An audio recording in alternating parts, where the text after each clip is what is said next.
Saturday morning, January the 10th, 2026. And now the board retreat is called to order.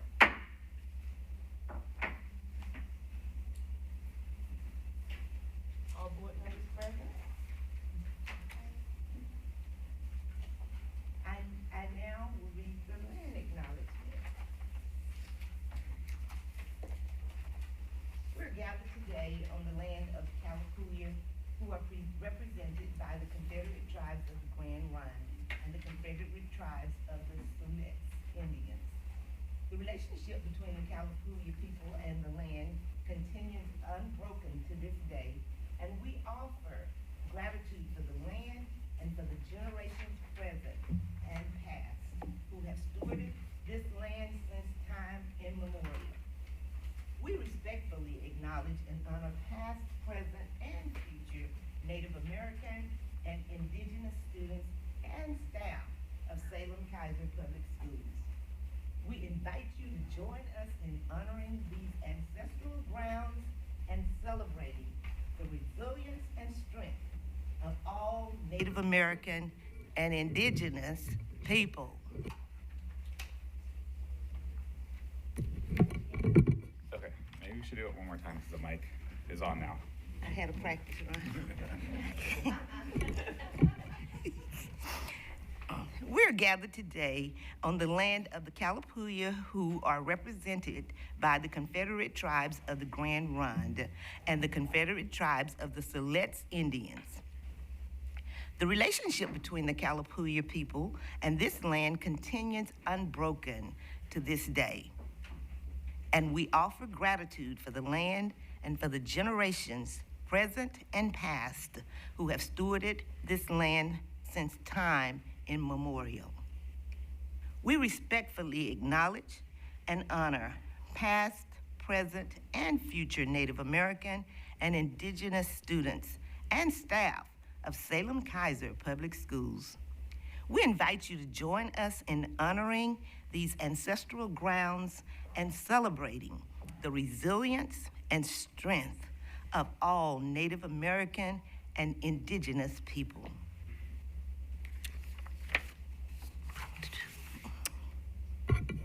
Will you please join me in the Pledge of Allegiance? I pledge allegiance to the flag of the United States of America and to the republic for which it stands, one nation, under God, indivisible, with liberty and justice for all.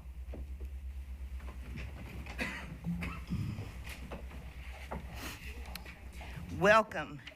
Thank you all again for coming here on a Saturday morning to meet as a board for our annual retreat. I'd like to turn the floor over very briefly to Superintendent Castaneda, who will introduce our meeting facilitators. Thank you, Chair. Oh. Or you can flip it over and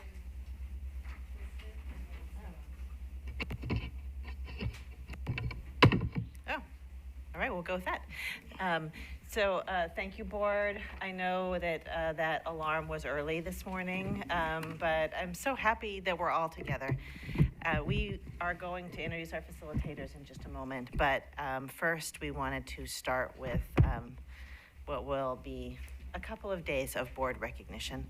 So January's Board Recognition Month, and the theme of today is personality assessments to a certain degree. So I'll tell you that, one of my personality types is service, is my love language, acts of service. And the fact that this whole group is here on a Saturday morning serving the students of Salem-Keizer and working to grow into a yet better body is very much at the center of my heart right now. So thank you all for that.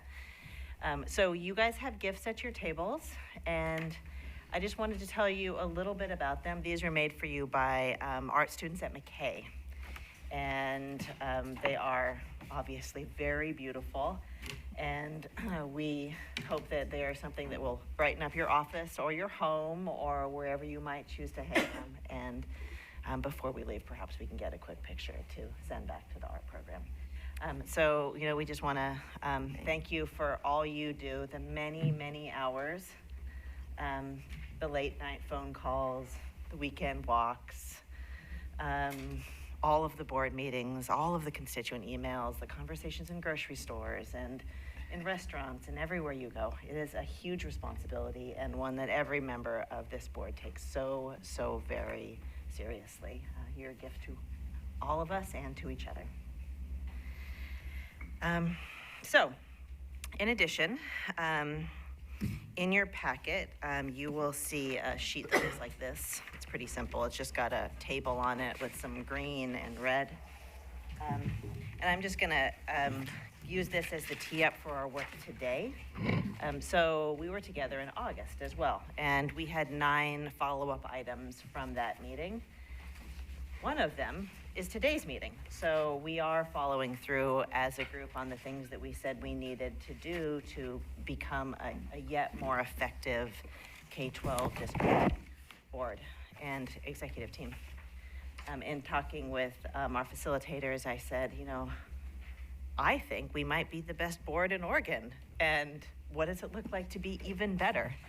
And this commitment to continuing to improve, picking specific action steps and seeing them through is part of it. So today's work is one of those action steps. We said we wanted to get together not once but twice a year. And the rest of it you can read if you choose, but these are the things that we said we wanted to do to be even better. And so with that, I'm going to introduce Mike and Erika. Many of you know these two as they have been with us before for board retreats, and just fold right into our culture and push us and grow us. So I'll actually turn over to you guys for whatever complete introduction you wish to make. Great. Thank you. First of all, very glad to be here. And I know it is Board Recognition Month, and I'm sure that every day that you're out and about in public, you get people saying, hey, thanks so much for your board service. Every day? Almost every day, yeah, okay. But truly, the work that you do is so important for your community. And so if you haven't been told in a while, thank you for all of that. Really, the work that you do matters so much, and it changes the community in such a significant way. So thank you for the work that you do. I know that your pay is incredible, and so is the service that you do. With that, I also want to say, Eric and I have an opportunity to do a lot of board retreats. And nobody throws a board retreat like Ashley does. When we walked in this morning, we're going, are you kidding me? This looks beautiful. Everything was so put together. And we have literally gone into board retreats where we're always doing cords and moving tables. I mean, that's the thing we do. We're oftentimes putting the food out. One time we helped tape up a window that had been cracked the night before. And so to walk in like this, it's like, wow, this is amazing. So Ashley, thank you.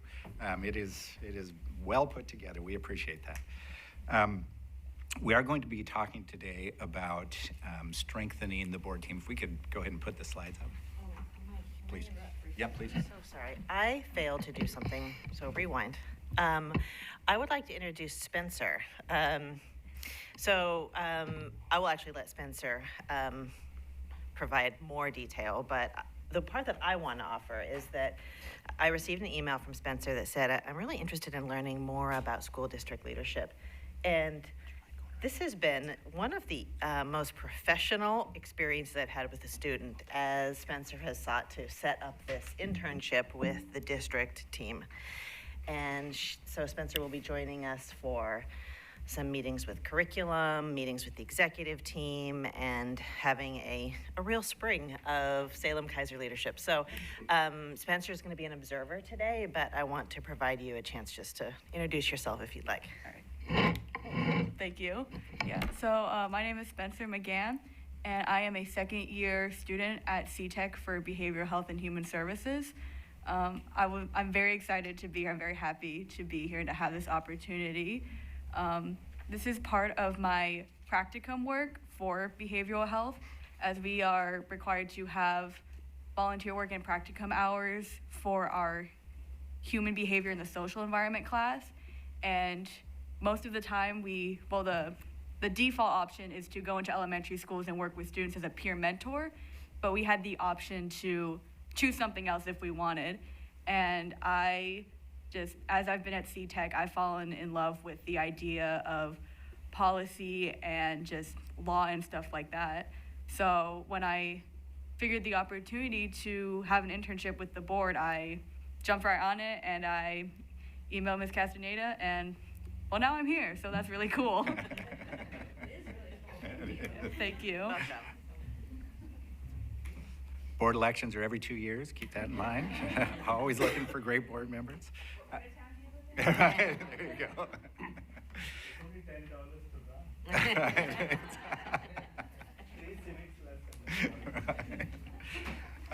If you could go ahead and finish up this sheet, Eric is going to come around and grab it from you. We're going to use it in a few minutes. But while you're finishing that up, just a couple things. As we were talking to Andrea about this upcoming retreat, one of the things that kept coming up, well, two things kept coming up. That you're the best board in the state. She said that a lot of times. It got old, let me tell you. No, but really, she has talked so much about the power of this board and the opportunity that you have to make a difference. And so we're excited to dive in today. And our theme for the day is strengthening the team for the challenges ahead. There is not one district in the state of Oregon that is not going to be facing some significant challenges this spring.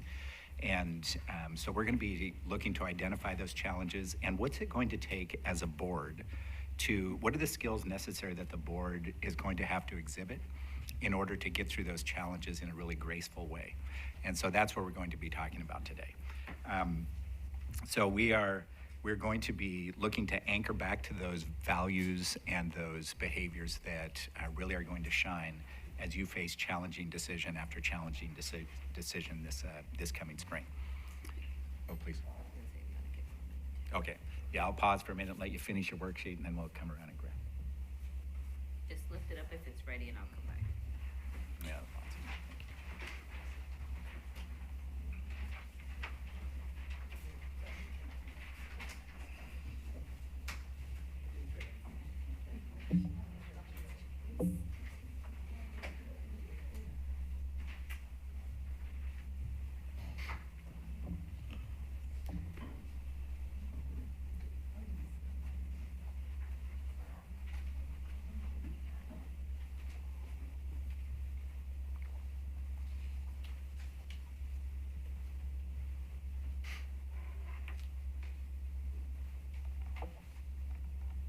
Okay, looks like most people are kind of wrapping up there.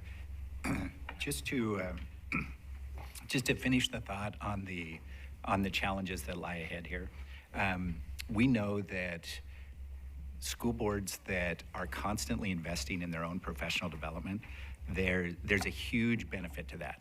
Not only do they act in a more cohesive manner, but it also gives the community confidence in the work that you're doing and therefore in the school district. And the other thing that's unique about Salem, you're such a player in the state that not only is your community looking to you for guidance during difficult times and making sure that everything's stable and aligned, but the rest of the state does that as well. There's a handful of districts that are recognized throughout the state as they're moving forward in a very deliberate manner to get what's necessary for kids, whether it be on the funding front or the values front, just giving kids what they need. And Salem's at the head of that pack. So when I think of the Salem-Keizer School District, they're not just eyes on you from your own community, but statewide there's eyes on you as well. And I think that's a privilege, but it's also a load that you carry, right, when you're making decisions. So keep that in mind as you're working as well. Just a little bit about Eric and myself. So we've both been involved with boards for a long time. I was a long-time superintendent in Hillsborough, and before that was HR and then a building leader. And Erica has been in public service for a heck of a long time, and she was board member and board chair for a lot of years in Hillsborough. And for us, those were kind of our heyday years. It was her leadership and her values and the way that board was guided and the work that was done during that time was just excellent. So I really appreciate that. And she's also had experience with the Oregon School Board, and a lot of her life is public service. So very happy to partner with her on a regular basis to do these retreats. All right. Here's our agenda for the day. We are going to do a little welcome activity. I think one of the things that's always important is getting to know each other beyond the boardroom a little bit. We know how we behave in the boardroom, right? What we don't know is maybe a little bit about the rest of our lives, and so we're going to be hearing some fun things about you all today. And you'll have the opportunity to guess. I'm going to read something, that you'll kind of guess who might that be. So we'll see how many surprises we have here. We also want to spend some time understanding who you all are as leaders. Again, our personalities are one thing, but how you lead and make decisions and work through challenges, that's another important thing for us to know so that we can be the strongest team possible. And then we're going to be identifying some of the challenges that are coming at school districts this spring, and specifically, obviously, Salem-Keizer. And as we do that, we're going to talk about what is necessary to get through those times and what this group is going to have to do to pull together to make that happen. And we're going to do a little readiness activity. So like, how ready do you feel to tackle this spring? And by the way, this sounds like the worst pep talk ever for the spring, so I apologize for that. But there are going to be some challenges, and understanding what those are and being prepped for those are going to be important. We're also going to take all the skills that we talk about and learn and review today. And then Andrea's going to take you through an activity, EL3, and we're going to use all those best skills that we have and do some revisions there. And that will be our day together. All right, if you want to move ahead here. Here's the norms that Eric and I usually use when we're working with a group. And the idea is that we balance participation. If you find yourself being, talking 6 times and someone else in the group hasn't talked yet, go ahead and back off and give someone else an opportunity to do that. We also want you to speak your truth.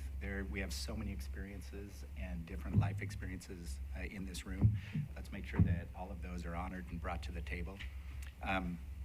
We always want to presume positive intent, and let's make sure that we're avoiding making any assumptions and asking questions when necessary to clarify when you don't understand where someone's coming from. Be respectful, stay curious. We're not going to solve every bit of the world's problems today, so accept non-closure. And as always, first names are welcome in this space. Everyone okay with those? It'd be weird if someone said, I'm not going to be respectful today. That'd be weird. Let's take a look at, just to get us started here, I'm going to read a few answers here, and all you need to do is guess who wrote it. Okay?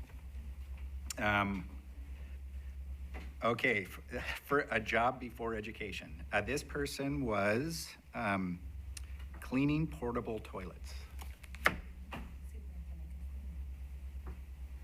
That's right. I must have told you. We've never told Wow. Is That, it true for anyone else? right. I mean, who hasn't had that job, right? Okay. Let's. Okay, I'm going to mix these up in case I made it too easy. All right, here we go. Worked way through college by working in a cannery in Staten. You guys are 2 for 2. This is kind of. Oh, I worked there. Did you? Still have your hair there? That's maybe the bigger. Who's worked at a cannery? Maybe that's the question. Yeah. Yeah. Okay. Very good. All right. This person worked as an assistant to an electrician. Also sold chickens to the neighbors.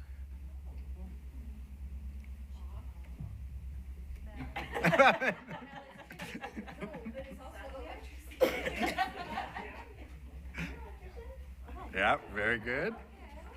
All right, thank you. Interesting that people thought Bob was the chicken guy. This person was a bank teller. Oh, I was gonna say you. Heidi. Stoven. I would say Ashley too, but Jennifer, you were the one? Or Lisa? Aaron. Jonathan, you're looking suspicious. All right, who was it? Yeah, very good. I count money good.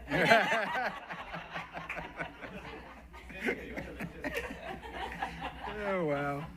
Okay, this person worked at McDonald's for 3 days. 3 days. Just 3 days? Just 3 days. It didn't Three work was out. more than enough. What happened on that third day? I was like, I cannot with these customers. So you got into education. That's great. Okay. With real- All right, I'll do one more here. How about, let's do this. Cheerleading coach for North Salem High School.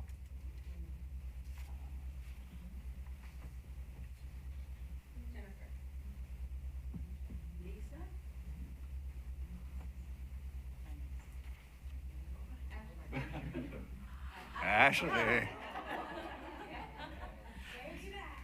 Way back. All right, we'll do more of those throughout the day, but we'll go ahead and keep moving here. All right, Erica's going to take it from here.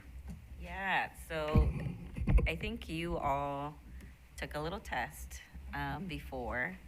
And one of the things that I want to clarify about these activities or exercises is that they're meant to show you just behavioral patterns. It's not about your personality or the core of who you are as a person.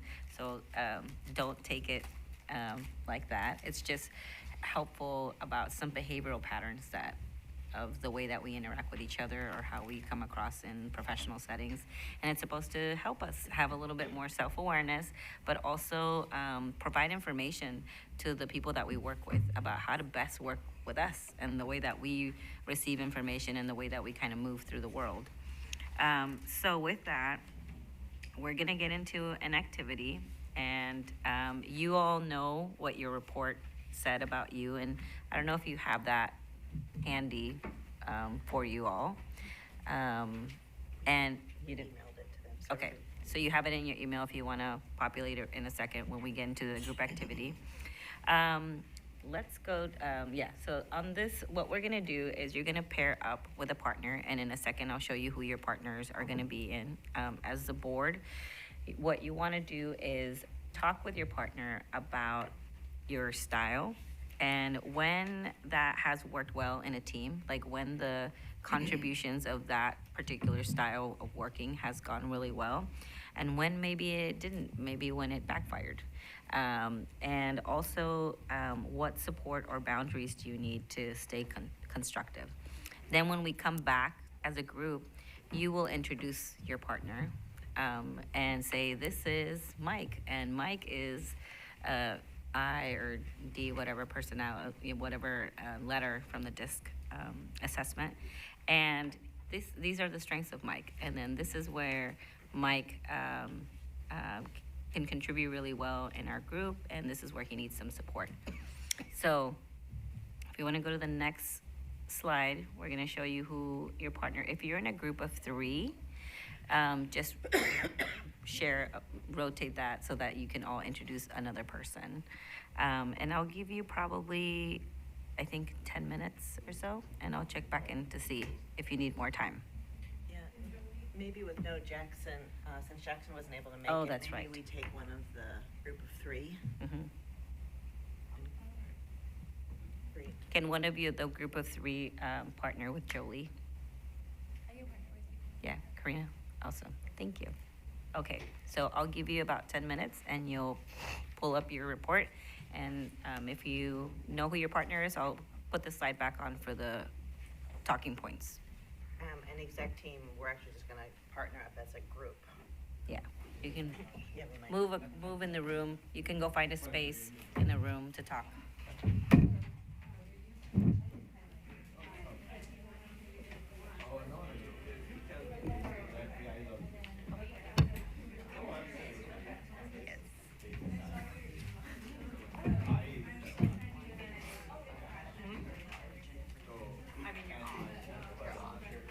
Okay, good.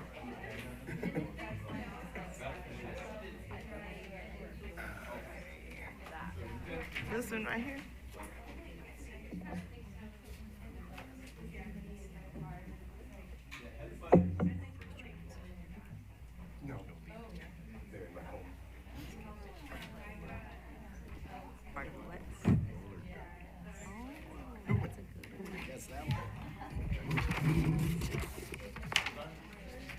have that one.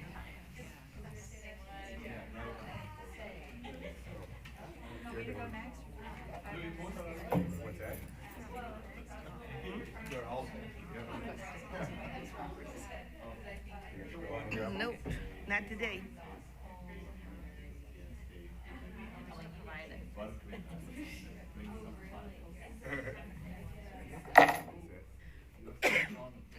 You have your,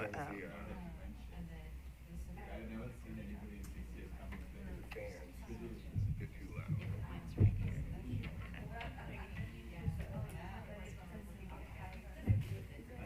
I'll try. If it doesn't work, then we're out break. The more people love it,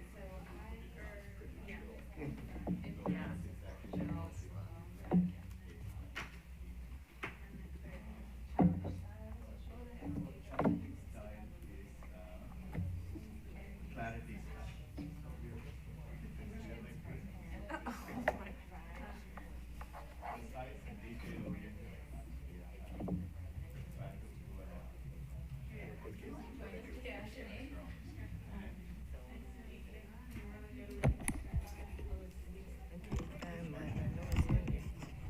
there we go. For feeding purposes, I'm putting these down.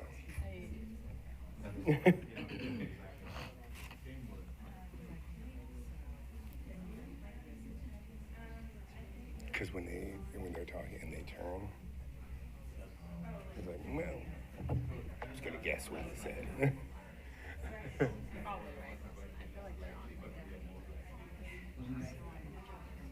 Parts you good. It's on.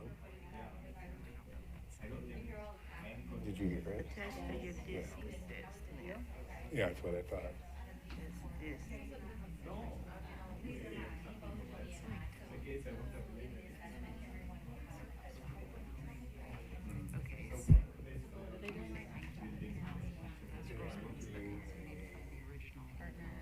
Yeah, I guess they filled out the sort of a personality assessment or whatever. This is what I'm gleaning. What do you they are discussing the positives of how they interact with people and something that works, something that doesn't work. That right there. So I know. It's not. It's a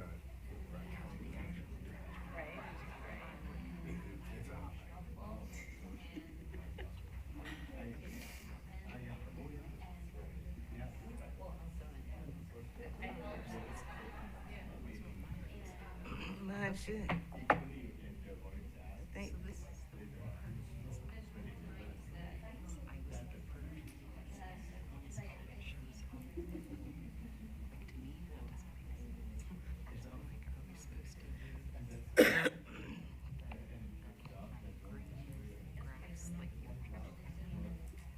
Oh no.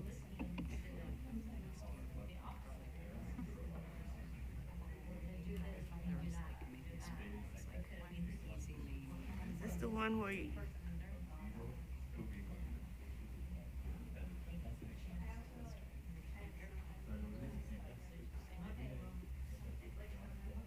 Let me get some water.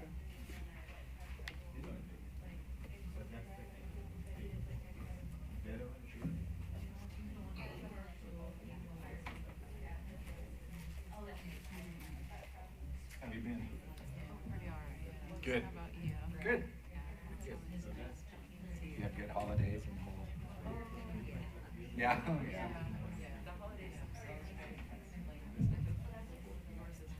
They were. Yeah. It was nice to have a little downtime.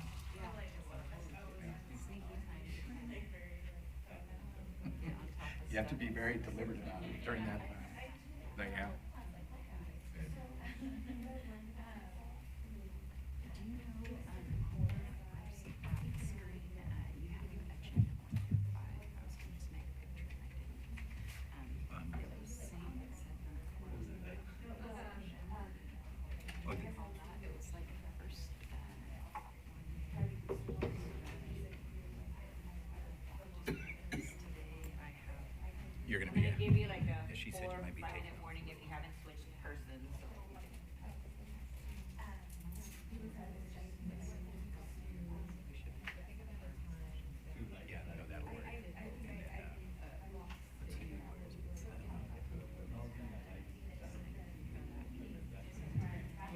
That doesn't say much, but.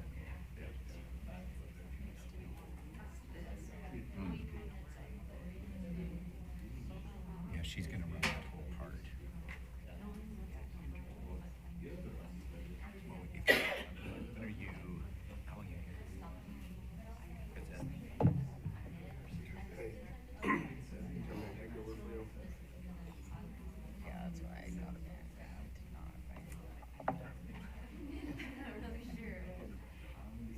Oh, if you can stay then, yeah, 'cause if not, you can take this pictures of the slide she's gonna.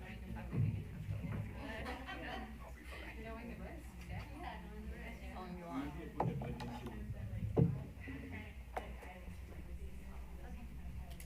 What's that?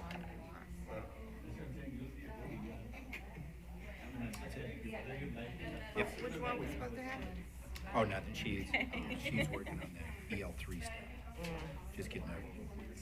Yeah, all the yours. Thank you again so much. You're welcome. Just like the words are pretty good. Oh, it's the one that looks like that? Oh, wait, that's it. I don't remember.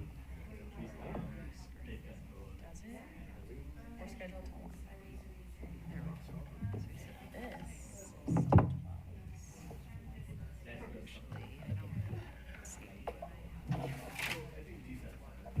is to 12. So right now we're in the understanding ourselves as leaders portion. Preparing the team for upcoming challenges. Maybe if we go up to the Board readiness assessment results, applying the learning, closing reflection and commitment. They're great. Good one. so we're supposed to figure out Thank you for being here today. like We're glad. some like an idea it backfired. You've got more of a DJ voice than a sign language interpreter. I don't know what that's all about. If this doesn't work out, at that whole other. There you go. I got the voice for Yeah. the radio. Oh, Skip, where were you?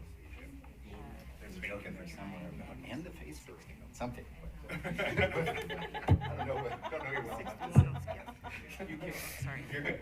Okay. And what on the grill? Agreeable 60. Sometimes I was 66, they're on intercom. 34. All of the pumps at once. Active. That's awesome. Thank you for choosing Red Fire Fuels. We get you back on the road.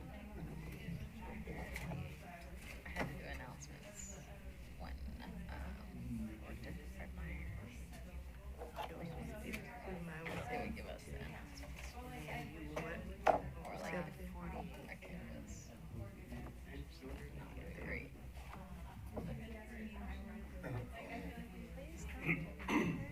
We've got your child here for a small fee. How about you buy some of these books? Is that all of it? Oh, I guess so. Okay.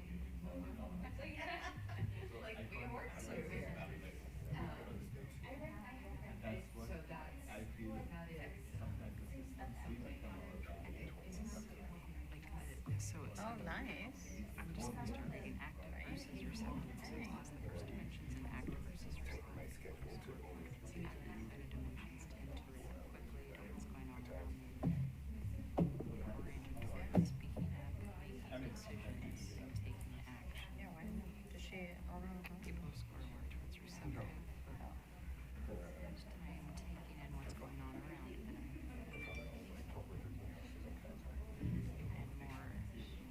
And more time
take No, in everything. they use the same. You like to They listen said it'll and only hear last every for a couple aspect months. before you make a decision.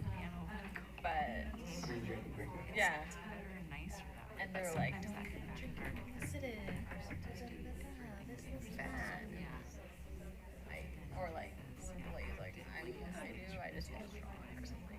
Yeah. No straw, nothing, or any, like, if, hold on, Know when whatever. your answer But they use, right? They use, way and all that.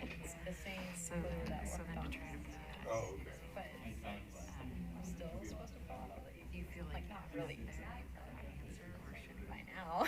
Okay, okay. No. Yeah, I love a time where after again I would just say, well, this is Normally, Yours was free. normally, well, yeah. yeah. Okay. So And like some people like cover their whole. Definitely had thanks. sorry, I'm just saying in general that's what would happen is if you're trying to Right. Okay, everyone, we're gonna start coming back in. You wanna get back? Is that your? I'm more likely to move quickly if you speak up in a group setting. Just heads up. I sum up stuff really quickly. So that, the good part about that is we're able to move them forward. The bad part about that, backfiring is you might miss details that you need to help make a better decision.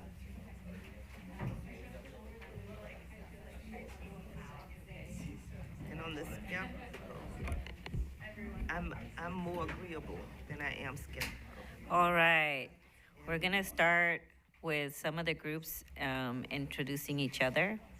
And you can stay there and you just use the mic and share what the other person might be. So let's start with, what's their first group? Lisa and Jennifer. And I look for consensus. Well, good morning, everybody, and it is my honor and pleasure to introduce to you Jennifer Parker. We had just a lovely conversation about our different styles and how they show up. Jennifer is very balanced between support and clarity, so she is a support/clarity type. And I tell you what, that really resonates with how I've experienced Jennifer over this last year. And some of the ways that really shows up for her, particularly in working with a team, is she's really good and skilled about taking in all different opinions and perspectives and in all situations. Has a real unique way of being able to understand different points of view. And is able to just really see all sides of situations. And so she's able to lend a lot of clarity in that regard. Sometimes when it perhaps has backfired is because Jennifer just is such a deep listener and really cares and wants to really understand the different perspectives. There might be times where it has been that she didn't say what she really wanted to say or held back a little bit too much. And, you know, we've all had those moments, frankly, where you leave a meeting or you leave a situation, you're like, why didn't I say this? So that is something that she has been a challenge and would like to work on. In terms of some of the support or boundaries, really what is helpful for her is really understanding the social norms and the social cues to give her a little bit of that confidence, I will say, to be able to speak up in situations and be able to share thoughts, ideas, and opinions. And then, you know, another area is around understanding or knowing the risks, and really kind of goes back to understanding the situation. So really enjoyed getting to know Jennifer in this way, and it was a great tool. Go ahead.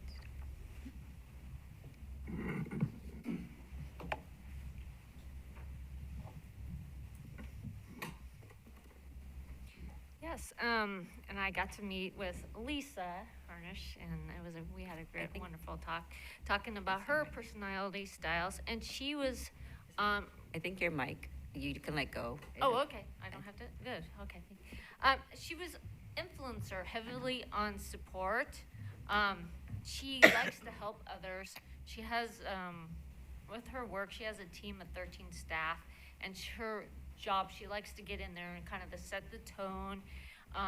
She's really engaging with her employees. She encourages them. She likes to support. She likes to get in there and help and problem solve, and work with them and try to make the team successful.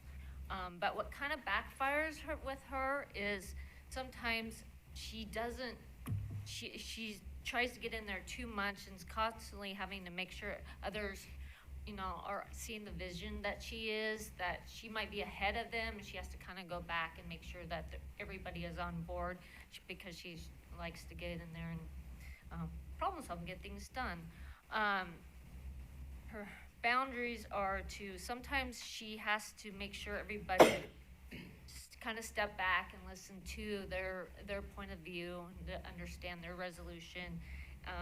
It's not always okay if they don't always come to a resolution, that she sometimes not everything is, she understands sometimes not everything is going to be fixed. She takes in a lot, and she tries to compartmentalize and not always take things as personally. That's kind of how she's grounded and how she deals with things. Thank you. Awesome, thank you. Next we'll go to Chrissy and Cynthia. Yes. All right.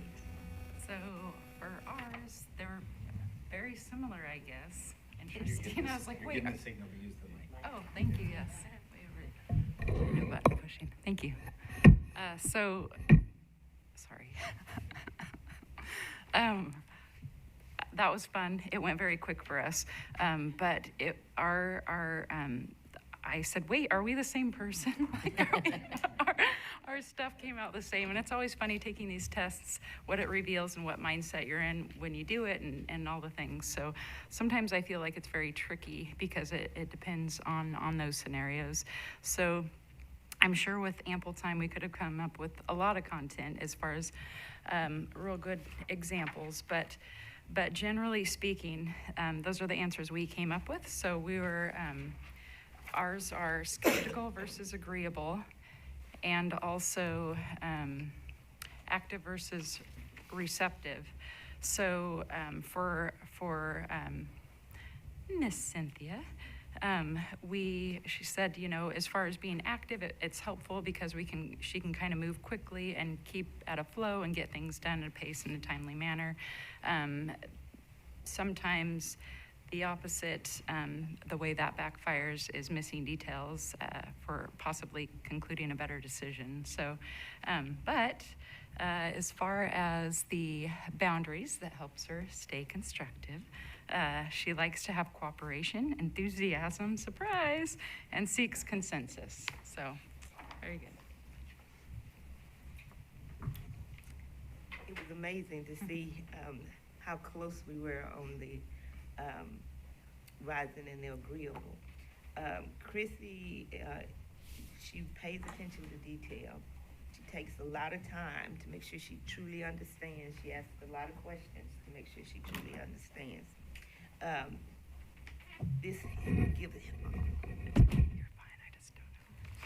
This helps her in making sure that she takes every fact into consideration before making a decision. The backfiring on that is sometimes we need to move a little faster, and it slows down the decision-making process.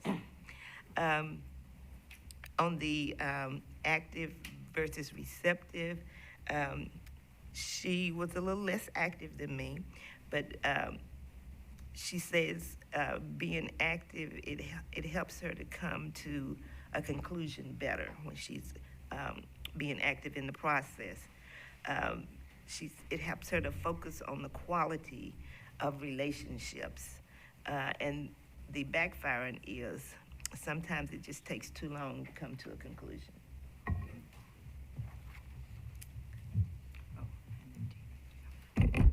Thank you. Did I miss anything else? we're gonna go to Karina and Julie. Okay. So me and Karina had very similar, both had influence as our main type, and a time that this style worked well for Karina was when the board members had to decide on a candidate for a position because they had picked some, but there was like a pile of other people that they had dismissed, and they had to choose one more, and she was like, oh, this person would be perfect, and was very influential, and everyone else was like, yes, yes, and then they were able to select that next candidate. And then a time it backfired is she was also heavily influenced by support, so sometimes she can be too trusting of people and like just kind of go with things like more.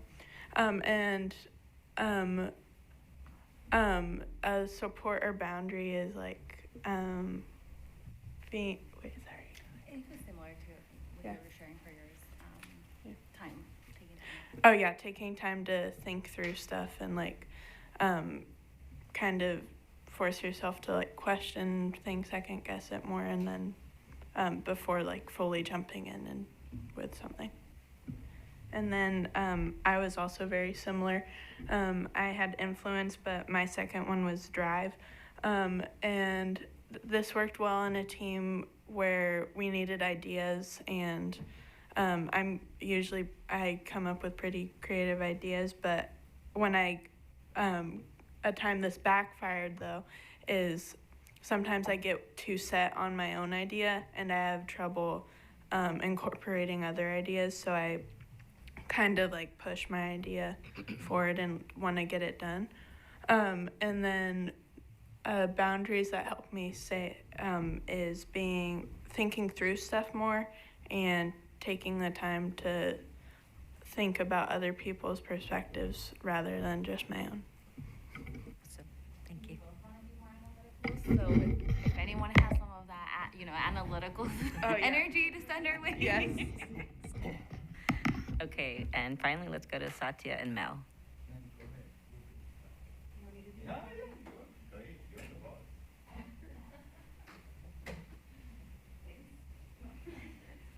So I think, at least me and Satya were so set on trying to find a difference between the two of ours that I don't think we looked up at the activity and the directions of what was supposed to talk about. So,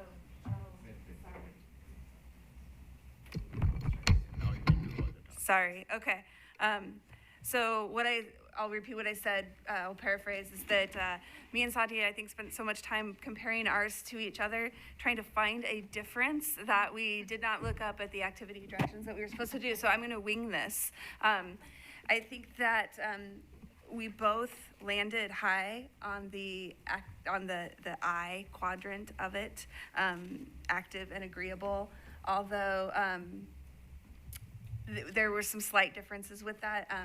My active was slightly below Satya's, and receptivity was my receptivity was a little bit above his with that. So we differed on that a little bit, as well as the bar on the bottom.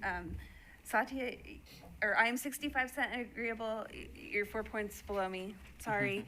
And skeptical, you're a little more skeptical than I am as well. But really looking through this, a time that our style works well in a team, and I say ours because it really is similar. They're like identical twins. The same mother, two twins.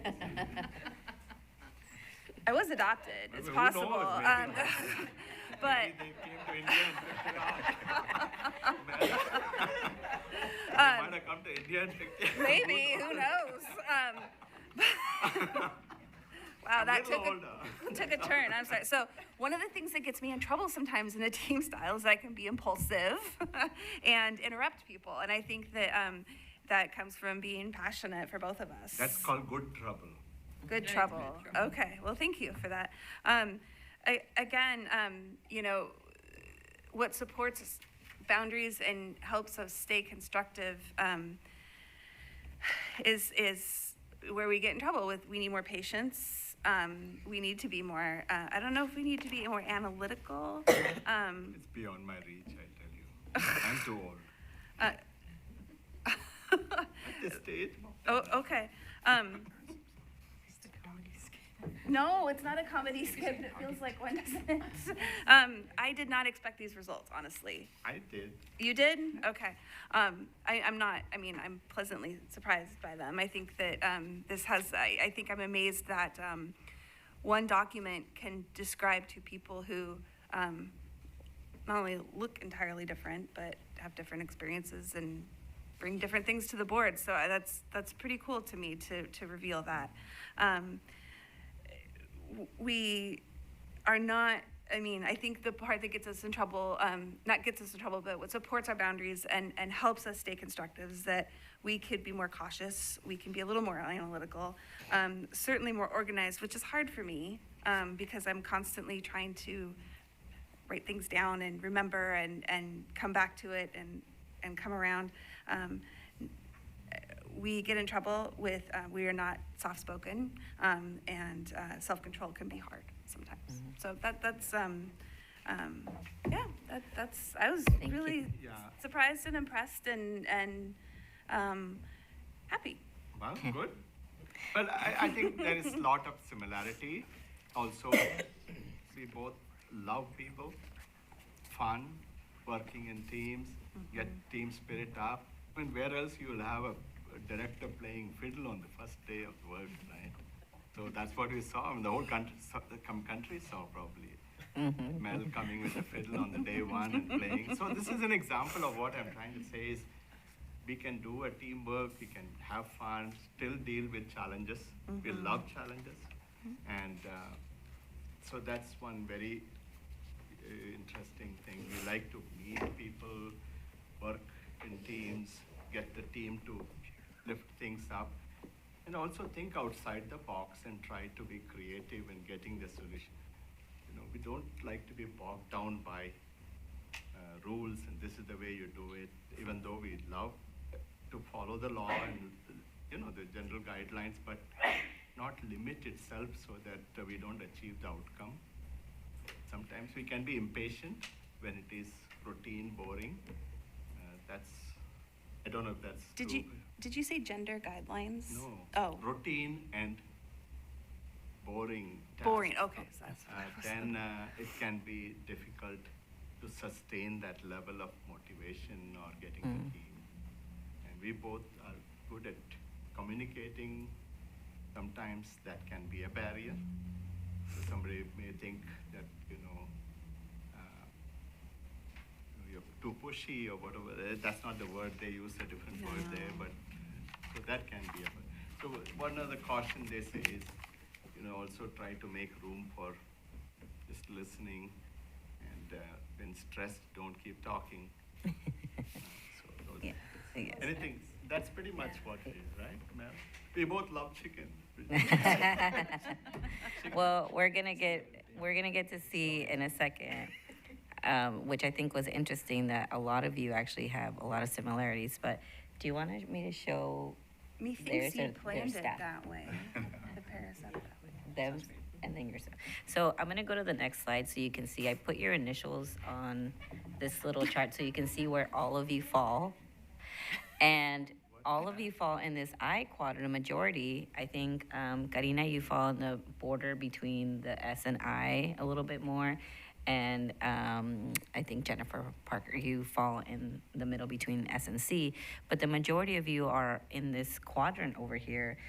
And one thing that's interesting is that a lot of this is hearing from the feedback of you sharing with each other is very, empathy focused, very big picture and good storytellers.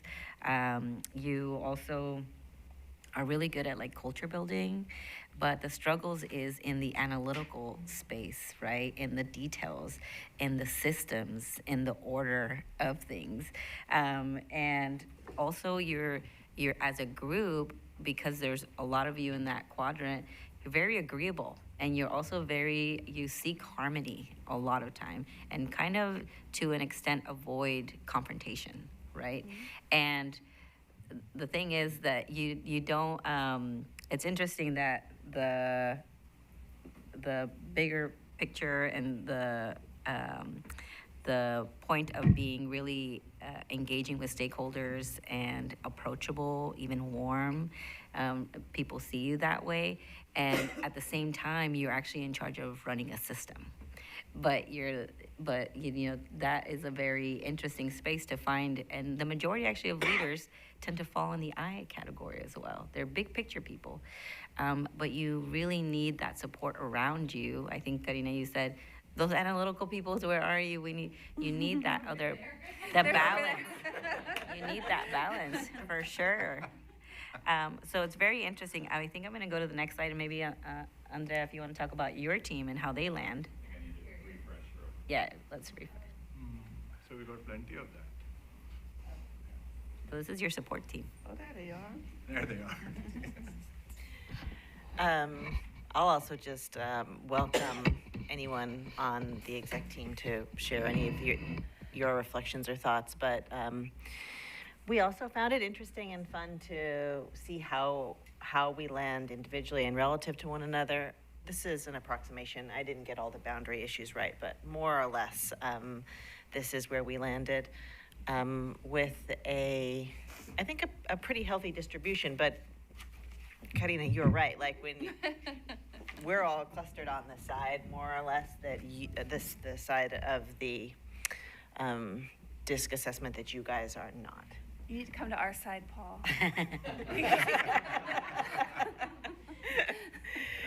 And I think it does help explain the ways in which when we're really effective, we're like a really great team. But I think it also exposes some of the challenges that we can find ourselves in with such a stark difference between the two sides of a governance and a leadership group. But I'll also just hand it over to exec if there's anything you guys want to add. How about Heidi there, the right in the middle? I know. It's like the perfect human.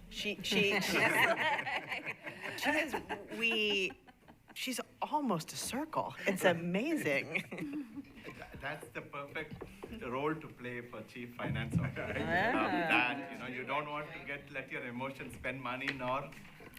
I will say it's interesting, reflecting on, I've actually taken this assessment before, and it's interesting how, depending on where you are in a different time and space, how you can end up. I've typed a little differently. I've typed from this, and so it's just interesting to reflect on that and think about that.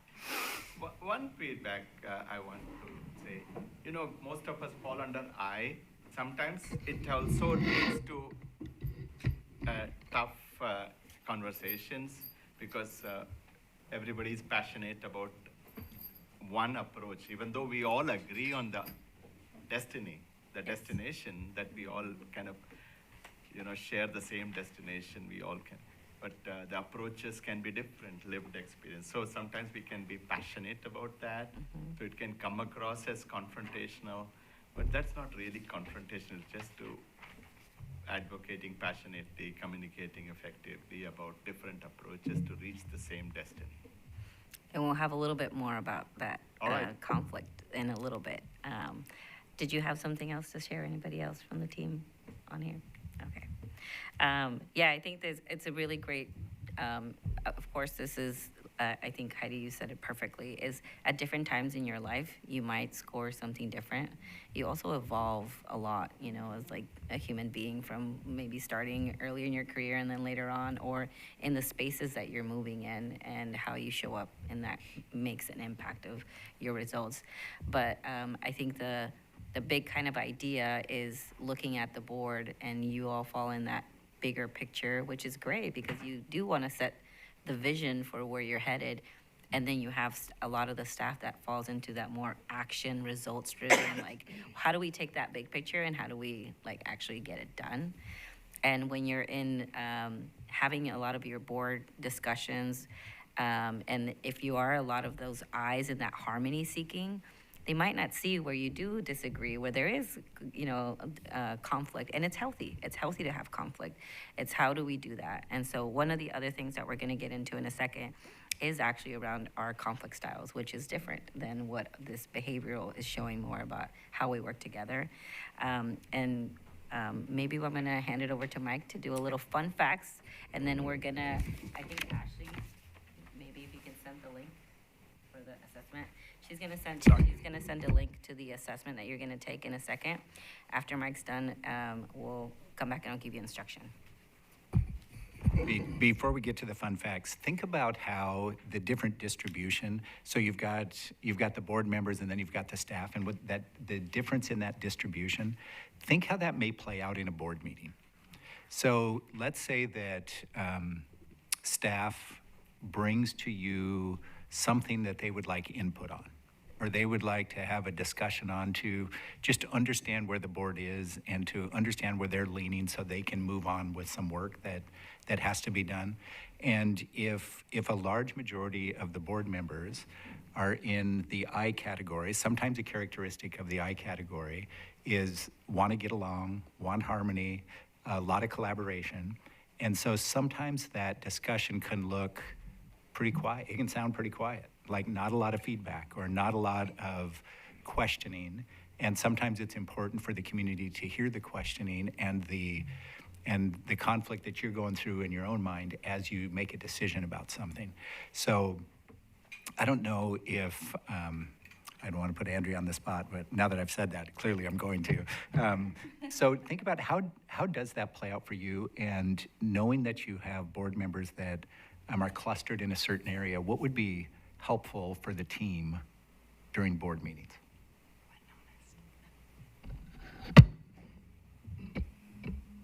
Well, I think I have a slight advantage on almost everyone in the sense that I get one-on-one time with you.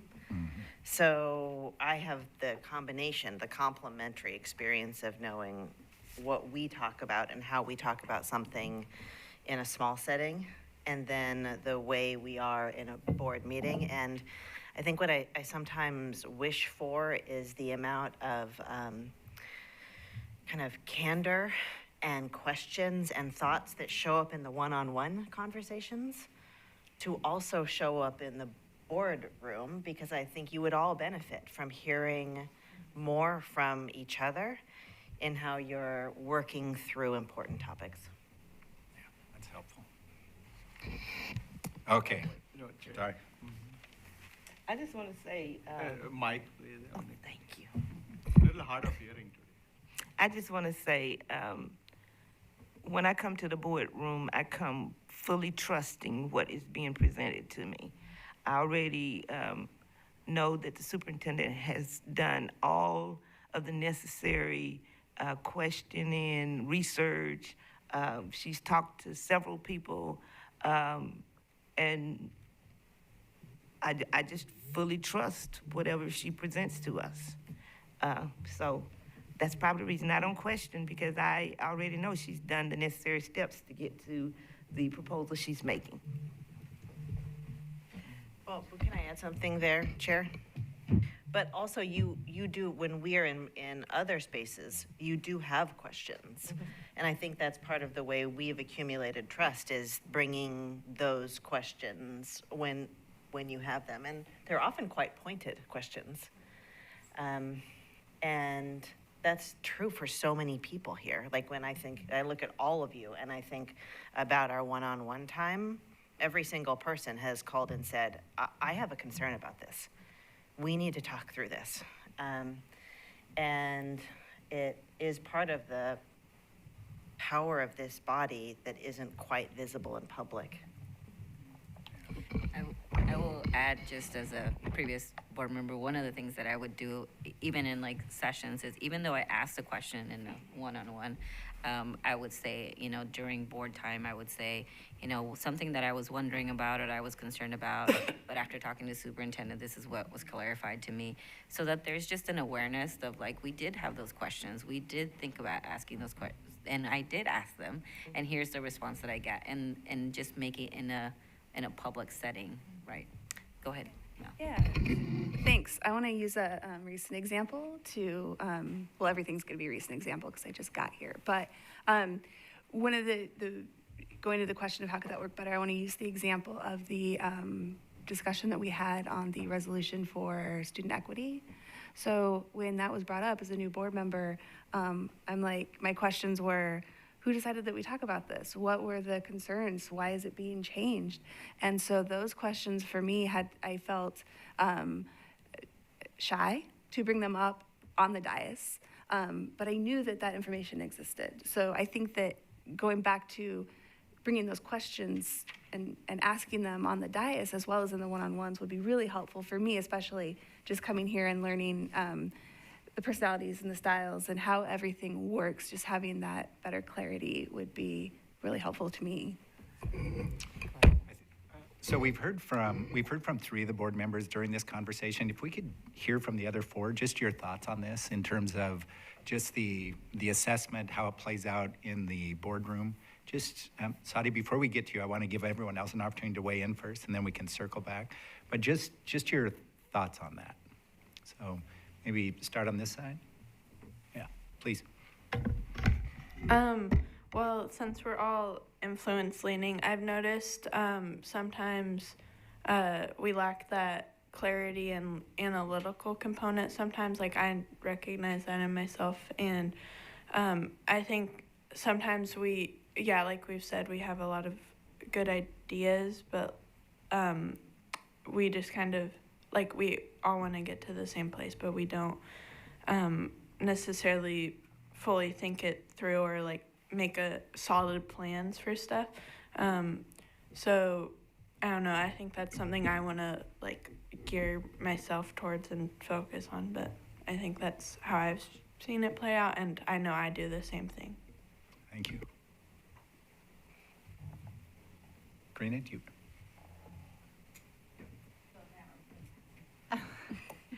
Yeah, this has been really illuminating and in some ways not surprising at all to see us all pretty much focused in this one quadrant. I think for a lot of reasons.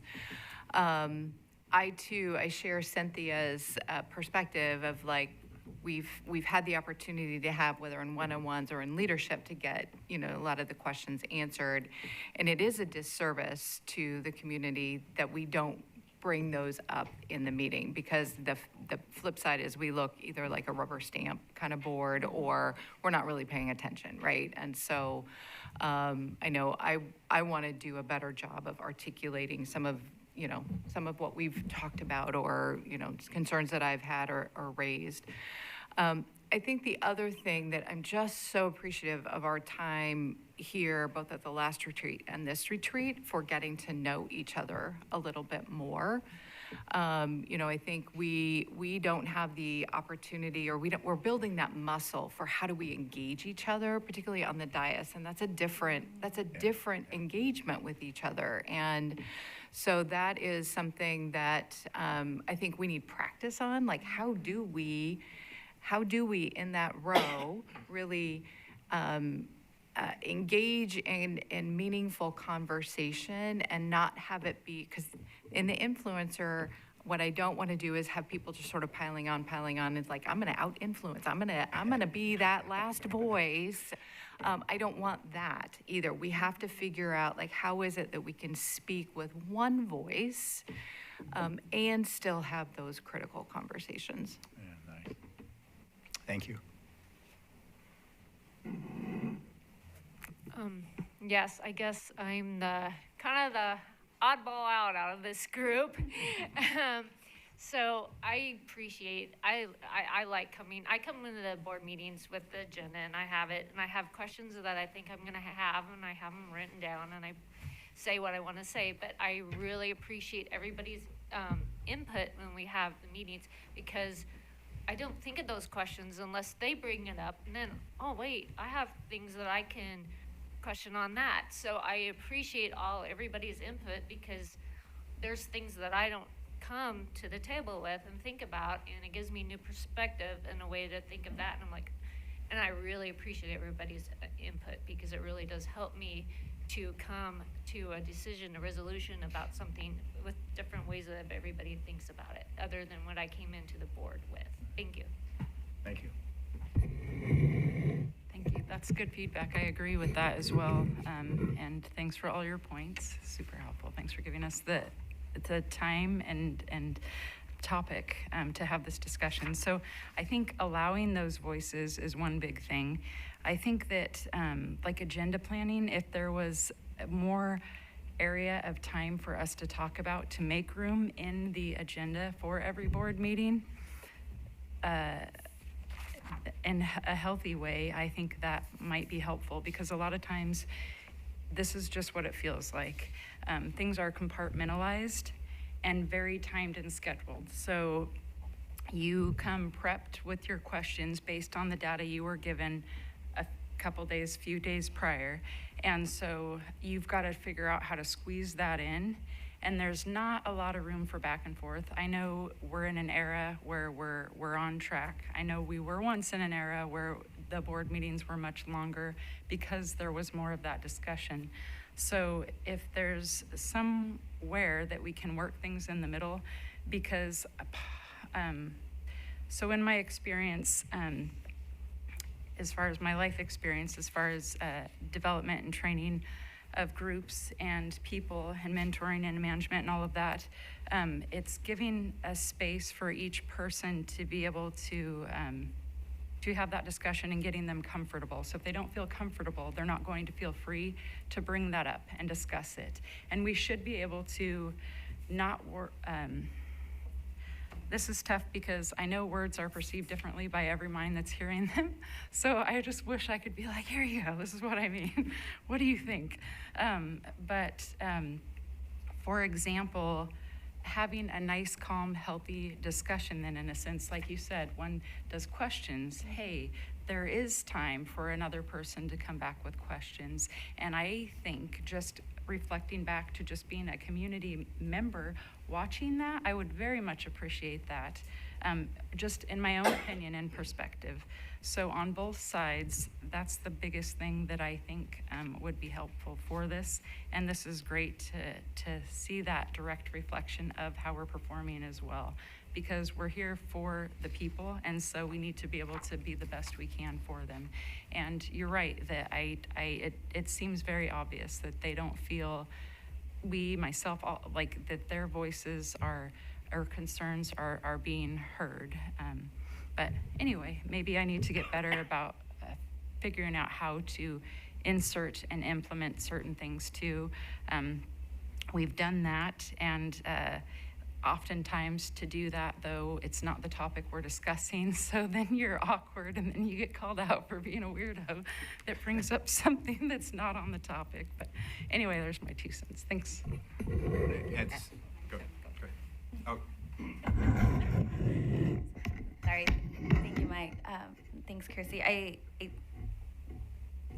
Some thoughts on it, right? Just seeing that we're all on the influencer side, and kind of going back and like, well, how does that show up? And you brought up a desire for harmony, and so on the other end of that is a reaction to conflict, right, or to being disliked. And I know that can be at times true for me.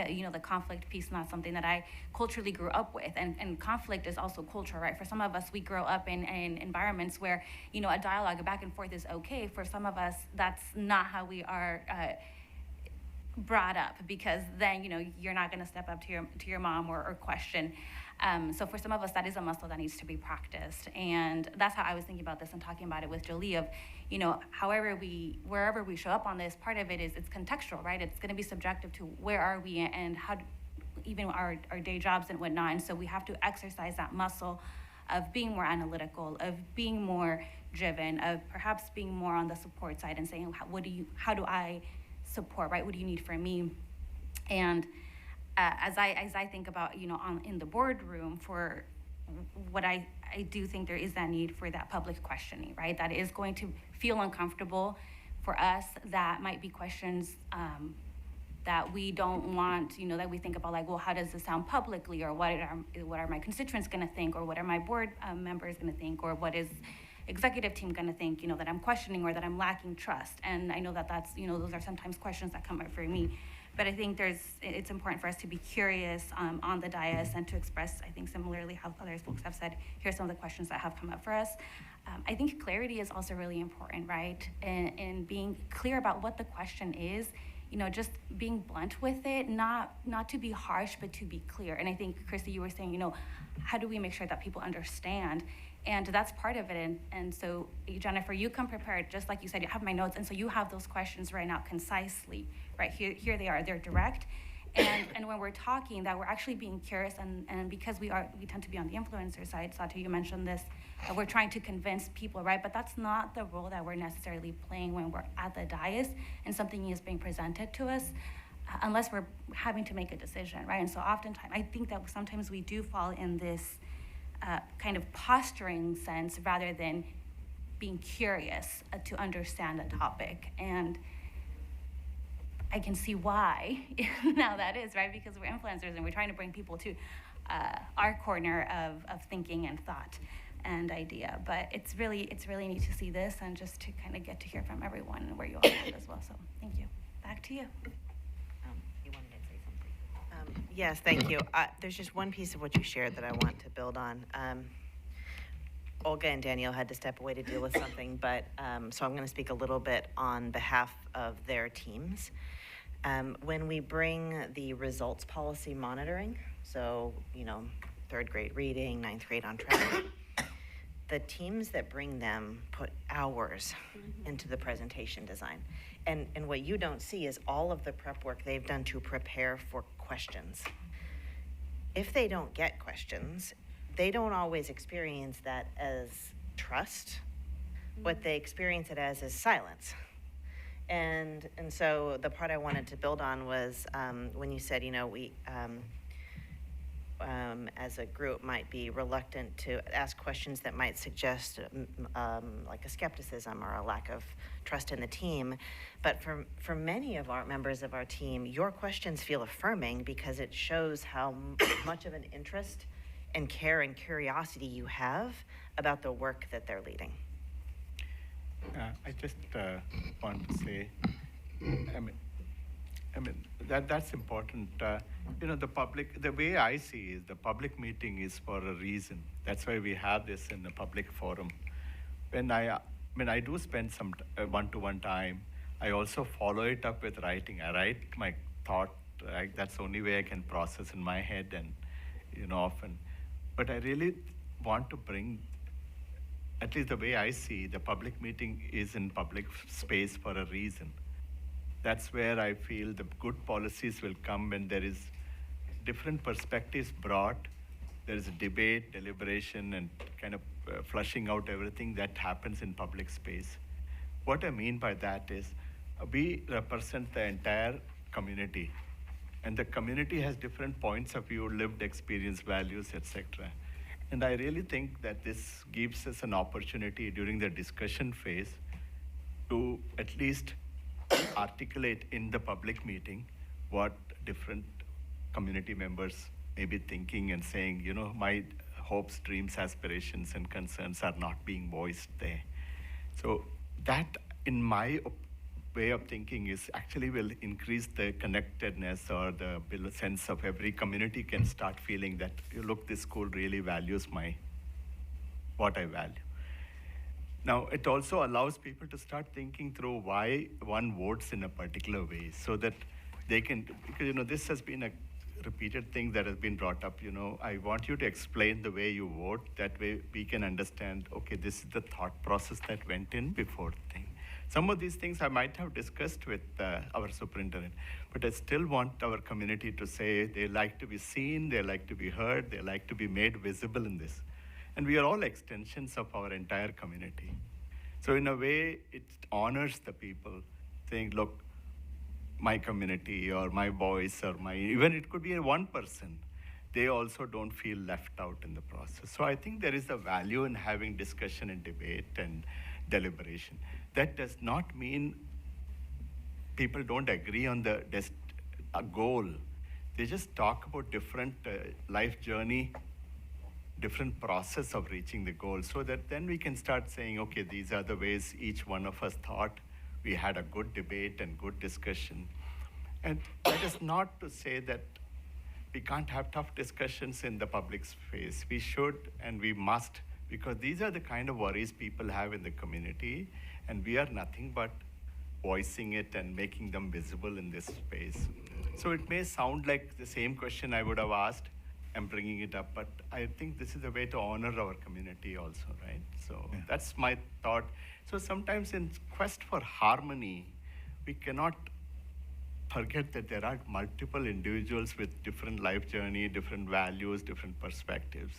They also need to be factored in. Otherwise, it looked like just for solidarity, we are just, right. When you have intersection of so many different challenges people have had, right? We can't make them feel invisible just for the sake of harmony or solidarity. Thank you. As you all were talking, I was just taking a few notes here, and this whole notion of, let's say, the executive team putting together a presentation and then that being met with silence, and they're thinking, do they not care about this one? That was 6 hours of my life I spent putting this together. And then hearing the other side of that, hearing it say, well, culturally or life experience-wise, we don't question, or I did my homework in the background, I asked all the questions I needed to ask, and so we're good here. And so that hesitancy to ask those questions or to have that discussion in public, totally understand why there could be a disconnect there. And here's something I was wondering, for the board members who need to be invited into the discussion or need to make sure that there's a process and a place and space for their input, would it be helpful to have a protocol of some type? So a presentation is made, and then who's ever leading that presentation says, hey, I'd love to hear comments, just any questions from each of you as we go around. Like, even that kind of little thing, would that be helpful? Or is that missing the mark? Would that put some on the spot, or would you be excited There's the about question. that opportunity? That's the real question. Yeah. What's your comfort level? I'm comfortable with that. I kind of like it, but there's 7 of us, so. Yeah. Our chair 9 asks of that, us. Cynthia, you do ask everybody to, what is your thought? You have been very generous in. I guess the question is there a different protocol that would be helpful? To call people that normally don't say something. Yeah. Right? Oh, boy. Well, I think that would actually be helpful. And I think even just by virtue of this discussion that we're having, we're being very, I think, vulnerable now, like, okay, we really do need to speak up. And so I think that in and of itself will be helpful. One thing, and a little bit aside from the question at hand that I've been sort of pondering, is how bringing the different perspectives and different voice from whether it's constituents or our own experiences or whatever, and also our job as a board is to think big picture and think about the whole system. And so that balance, I think, can be sometimes tricky. If we're, bringing in publicly saying a narrow, I'm not saying it's not important, but a narrow slice, but then our policies that we're setting, the direction that we're going has to be inclusive of all. There's a little bit of a schism there, for me. So, but yes, to being able to make sure that all of our voices are there, I think we do need to come up with, and this is giving perhaps even a little bit more permission, or if there's some gentle thing, like I haven't heard from this side of the dais, or I haven't, heard from you yet, Lisa, like, those kind of things I think would be helpful. And I would just say that for the chair, before, another thing that I used to do as well is like, I want to hear from the board what their questions. We'll start here and like go around, meaning like more directly, I'm going to call on Christy, and I'm gonna start with you, Christy, and then we'll go around so that I could get everyone's feedback, and they know that their turn is coming, so that they could be more direct, and or even if they could say, I don't have any questions right now, if they don't feel like it, but at least there is a dedicated kind of turn that everybody gets. Oh, sorry. Yeah. So, Chrissy, what you said about that might put them on the spot. So there are 7 of us, and we're all in very different. Well, there's 9, including the student advisors. But we're all at different spots in our journey on the board. Some of us are just getting here. Some of us have been here for a really long time. And so, you know, for me coming in and being presented with this really, I mean, the things that we deal with on the board are really complicated. They're really layered. There's a whole bunch of detail. And sometimes I think, certainly for me, is I'm going to just sit back and kind of let this drive as I learn and go along. So sometimes I think, at least in my case, that's what that silence can come from. Yeah. No, I'm so glad that you said that. I like the oh, you don't have to make a comment, whichever. So I think, I mean, we can talk about this hopefully more later, but decide which, because that wouldn't be the intent. What I do like also, by the way, is getting to have time with you individually. That's super helpful. And I know we ask you questions, Andrew, and you'd like us to come to you first, but it's been very nice to be able to do that. And then it's been nice to be in preparation then. So say we get to do that before a big topic comes up, then we have more to come like loaded with whichever, like, oh, these are very precise, thoughtful, deep questions that then you can maybe hear and think, oh, like you said, we're bringing better content to you and all of us individually, whoever does, like, to learn from and gain that experience. And again, the questions that we might not have otherwise dug up or thought or whichever, which then opens the ability for then the discussion if you choose. It kind of makes me think of Jeopardy. Like, you got to ask the questions in reverse to understand it, kind of. Like, here we get presented with this topic or this situation or this whatever, and we've got to figure out what questions to ask on the dais to help us and the community better understand it. So it is, to me, it's a little bit of a reverse. Copy. Yeah, a copy, I like it. Tenfold. I am actually going to send us into a quick break in a second, but I do want to, I think this could be a really great step forward. I really like this emerging idea of being able to pass if you don't have anything you want to share, but more of a protocol of saying, let's start right here and go around. I have two observations I want to make about that. One is, I sometimes feel like I need to respond to things even if they're not exactly a question, and I think that doesn't help us. Sometimes you just need to be able to say the thing, here is what I believe, and it doesn't require anything from me or our team. And also, so I think that there are questions and there are statements, and both of them are valuable in the space of discourse.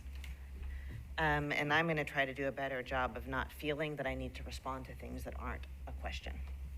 And then the second, I'm just offering kind of by channeling Ashley Stoven, we do have our timing is strictly bound by translation, interpretation, and CC media services. And so that means that to create more agenda space for discussion, board members will have to be very disciplined about keeping your comments and questions concise. Otherwise, what will happen is that we will have great discussion about two topics and we will run out of agenda time. So these are just kind of dynamics, I think, that will have to run alongside changes in the protocol. Oh, sorry. Go ahead. Ashley. I know I'm not a board member. I would just like to throw out there that I think it's really important when you were talking about if we're talking about something and everyone's taking their turn and it's just like your thoughts about how complex this issue is, and maybe you don't have a stance one way or the other, but illuminating where you're at, I think would even go a long way for the public. So just keeping that in mind too, just like sharing is caring is what I keep thinking about for our public. Why don't we have Karina wrap us up here and then we'll go to break. And thank you, Superintendent. Satya did you get to speak? On the idea of everyone going through, I think it's really helpful, right? Because everyone goes, some of us are verbal processors and some of us are, process by writing or need some time away. So we all process differently. And I think sometimes there is an excitement to jump in and share. And so sometimes we also need to pause, right? Like, all right, let's pause, think about what we just heard, And I think what would be helpful in that roundabout is if we were diligent about questions first before comments. Because I think sometimes we want to jump in with here are my thoughts about it versus here are my questions. And so I would find it really helpful to have a round of questions and being very diligent about that before maybe coming, because I think that's what one of our board policies also, in discussion around, like 2 rounds of board members, I think like 2 rounds, 2 speaker, whatnot. And so if we could just be diligent, questions first, once everyone has had an opportunity to ask their questions, and then if there's a comment to be made, or you want to provide a statement, then doing that before closing, just for order, and that. Okay, what are your thoughts? Top Gun, John Hughes movies. Okay. Mel. No? Oh, Mel, you are the type. Top. I do like John Hughes movies. There you go. See, there you go. Andrea. Wrong. We were looking suspicious. Yeah, that's a good guess. He's so busy selling chicken. I don't know. I got 2 for sale out here. Right. Okay, who wants to own this one? There we go. Ah, very good, thank you.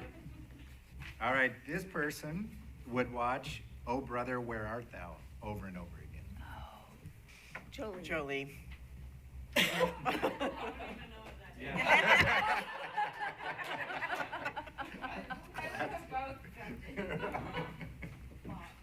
I would listen to the soundtrack over and over again, not watch the movie. But no, it's not me. That's interesting, though. Chrissy. Not me. No? I'll just say it right away. Danielle. Right. Sorry. Yes. Who is it? Danielle. Oh, yeah. There's- None of us? Satya. It's Mike. Not me, no, I didn't. Was it Satya? It was Lisa. Me. Oh. Yeah. Very good. All right, this person, the food combination that others may not enjoy, peanut butter and cheese sandwich. No. I have to say, I had Miracle Whip, and this was my sandwich as a kid. Oh. Because Miracle Whip made everything better. Who do you think?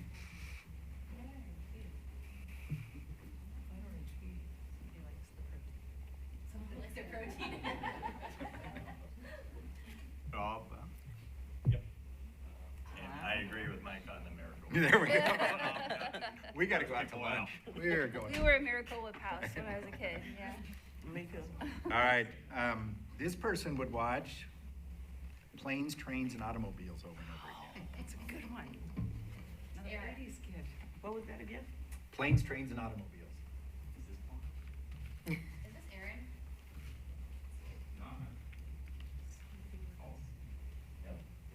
Planes, trains, and automobiles. Heidi?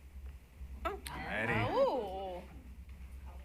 Holiday tradition, gotta have it. When that movie ends in our family, that's when Thanksgiving is over. And then we start Christmas vacation right afterwards. And Oh, that's wow. when Christmas starts. Yeah. So there's a definitive point. This person was a security guard at Hollywood Video. Wow, Hollywood Video. There's a flashback. Yeah. So Jolie, Yeah. back in the day, Back in the 1900s. you just have to go to a place to get a It's movie. almost like 10 plus years since they shut it down. No streaming. Is that you? Oh. Oh, it was. Who's all? Could be. So I was a security guard. I was also worked on Hollywood Video. Oh, these are not in combo. Okay. People stealing DVDs and Putting the huge up there. All right, last one, and then we'll move on here. This person was a cooking instructor. I'm gonna bite my tongue this time. I'll have one. Mel, did you do that? No.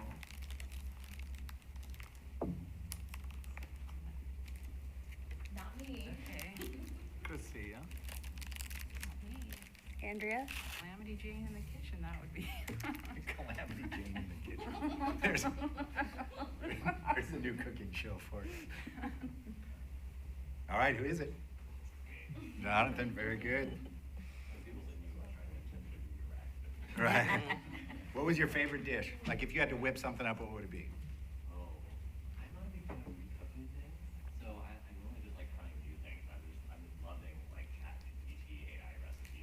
Oh, me too. Yeah. Okay, is there an ingredient you really enjoy cooking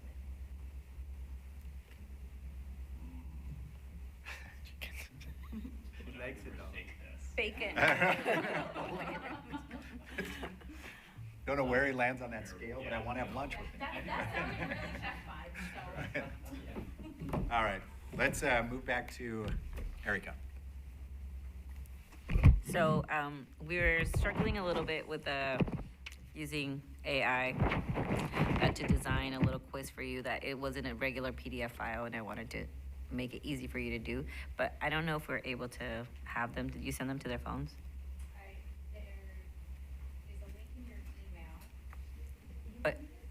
But you might want to use your phone. Oh, you have to use your. Because we're having trouble with the. If you're on a district device, it Oh, should work. I don't have If you're not on your district device, you might need your phone. Yeah.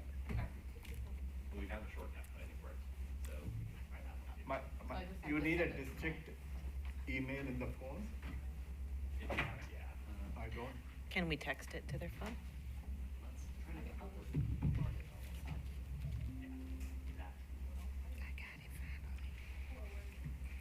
Access denied. Okay, Cynthia, you got it up. So if you have it up already, go ahead and start. We're gonna give you about 10 minutes to do this little assessment. And if you don't, I think they're gonna send you another link in a second. And the instructions are you're gonna get 2 sentences in each questions, and you're just gonna select the sentence that best aligns with you. And don't overthink it. Just go with whatever your first gut reaction is, the first sentence that aligns with you.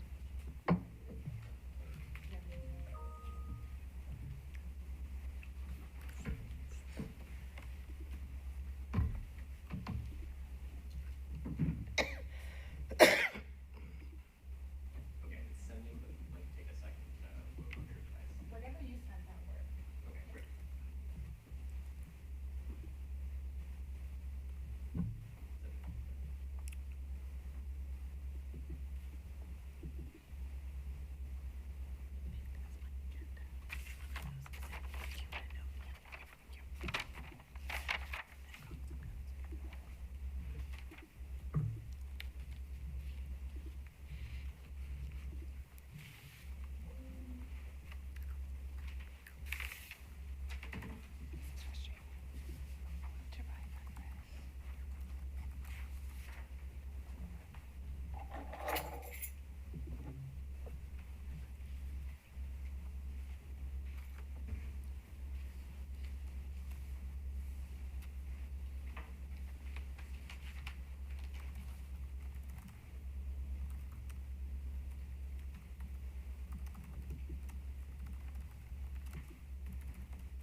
So hopefully you're almost there. If you haven't already, I'll give you a couple more minutes to wrap, and then we have an activity once you've finished the assessment.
So as some of you are wrapping up, I just put up on the screen a slide with the activity, and this will be more introspective, but based on the style that it gives you, it'll tell you some strengths and some weaknesses of that style. And then combined with the disc that you took earlier, here's some prompts for you to, when it comes back to sharing, we would like you to share about what your default conflict style is and how this helps a team when it's helpful.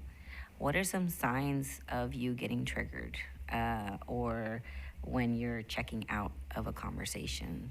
And what can your colleagues do to help your default conflict style? So as you finish up and it shows you which one it is, write a little bit of these answers to the prompts, and then we'll come around and you'll individually share about yourself. And I have an example up there, which is mine, so you can see an example of that, how I kind of worded it.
I'm gonna give you like a minute to wrap up your thoughts on the prompts, and then we'll go around.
Okay.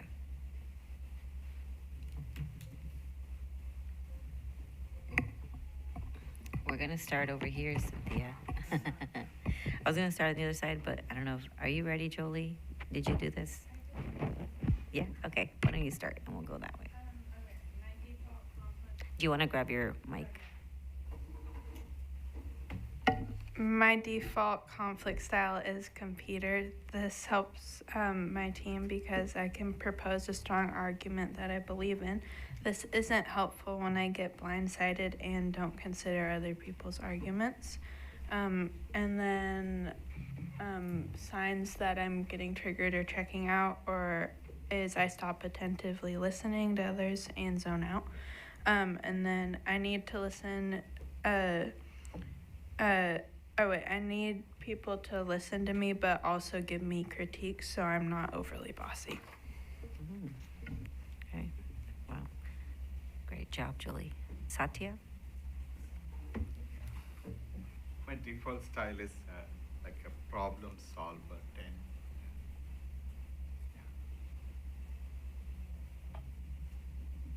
so this helps, so that sometimes the team has to give me a feedback saying that, I'm spending too much time and sharing too many details to explain the point of view, to kind of bring your thoughts to things. So our chair does a good job of trying to say, okay, this time is up, or that really helps me. And so I can come to the point. When is this style not helpful? Sometimes this can come across as, abrasive at times, or blunt, and sometimes. That doesn't mean I don't love you or anything like that. Just that that's how it comes across, but that's not the case. Because I love everybody around me, but there's a part of me I just have to say the way I see it, because I think something terrible will happen if I don't say it. I don't want to cut off the wrong leg or give the wrong medicine. That's the kind of thing. What are some signs that I may be getting triggered? I sometimes can dig in and insist on being a little bit forceful in explaining or write after the fact, so that I have to get it out. Then I can go home and sleep. Otherwise, it just thinks like some terrible thing will happen if I don't bring my point of view. I guess this is the occupational hazard of being a physician, I guess. What do I need from my colleagues due to my default conflict style? Just understand that just because I voice it in a certain way or write about it in email, that doesn't mean I have any ill feelings. It's just that my way of processing is, if I put it out, then I'm free. Then I can just feel that somebody will be safe or whatever it is. That way. That's the only thing, it's like more harm is done by when we keep quiet than what by sharing. So anything speakable is bearable and somebody will be safe. But silence can kill somebody. That's how it's my cognitive bias because of my profession. That's how it is. So I just have to put it out there. So sometimes it just comes across as, oh wow, what are you saying? What are you writing? Thank you. Thank you, Did I Satya. answer everything? Yeah. Mel? Thanks. My default conflict style is I am an accommodator. That can be helpful to the team because I can be persuasive and also direct. I know I can tend to know the result that I'm looking for, and good at making quick decisions, and I don't like to waste a lot of time, I guess. My husband will often say that the distance in time between when I decide I want to do something and when I actually do it is very short. He just doesn't know that I've been thinking about it for a long time. It's not helpful to the team because it can form unequal relationships that can cause others to feel left out or hurt. And honestly, the kind of person, it's hard for me to read that because the kind of person I am, that's like the opposite of what I ever want to have happen. So it's interesting to me that that's a key trait of mine. What are some signs that I'm triggered and checking out? I don't see myself when I do this, but I'm told by others that I look done. I don't know. Maybe you can interpret that as you will, but I think that means when I think about myself and what I'm doing when I'm checking out, I might probably sit back in the chair, I might cross my arms, and I might stop talking. So those are signs that I'm disengaging. And then what do I need for my colleagues due to my default conflict style? I think that if you see me withdraw, it's usually pretty obvious, I think, that look, but I hope you never see it. But just, Gmail, you seem really set on this. Your convictions seem really strong. Is there anything out there that might still change your mind? Or have you heard do you think you have all the information you need to feel this convicted and ready on this? Those things are really helpful for me, so thank you. Thank you, Mel. Lisa? Thanks. All right, well, I was trying to compare this or using the disc, and so it kind of mapped with that, which I thought was pretty interesting. I came across as an accommodator. As a 7, I'm a 7 avoider, a 6 compromiser, a 6 problem solver, and a 4 competitor. So I think I was trying really hard to go for a Heidi score of getting like everything Right. even, but I didn't quite make it. So when I think about my preferred style as an accommodator, I do, and this kind of goes back to some of the influencer, like really wanting to seek harmony, engaging people, seeking support of others, and really bringing people together and sort of mushing together different perspectives. I think it's not really helpful. In terms of, sometimes I don't always, because I'm so busy focused on listening to others, sometimes I forget to add my own points of view in there, and so that's not helpful. And that, I can, it may often, I think, does also come across as conflict avoidant, which I think is not true. I think that's kind of true, but also I can take on conflict, but I like to really sort of balance it out. Some triggers for me is, particularly when conversations go on so long and there's so much minutia that I really just sort of sometimes lose track of the core issue because we end up going down rabbit trails or whatever. And so I just sort of like, well, that's just too much information. And so I can really shut down because I'm always trying to really focus in on the big picture and what are we here to do. And so I can get a little bit lost. And then, sometimes, thinking about the space aspect, sometimes I do need space to really digest everything so that I'm not reacting to the default of my own, but I truly am considering all different thoughts and perspectives and opinions. Thanks, Lisa. Jennifer? Well, I didn't actually was able to get mine open for some reason. I'm not sure why, but looking at Karina's, I'm kind of looking. I can't. Hold on.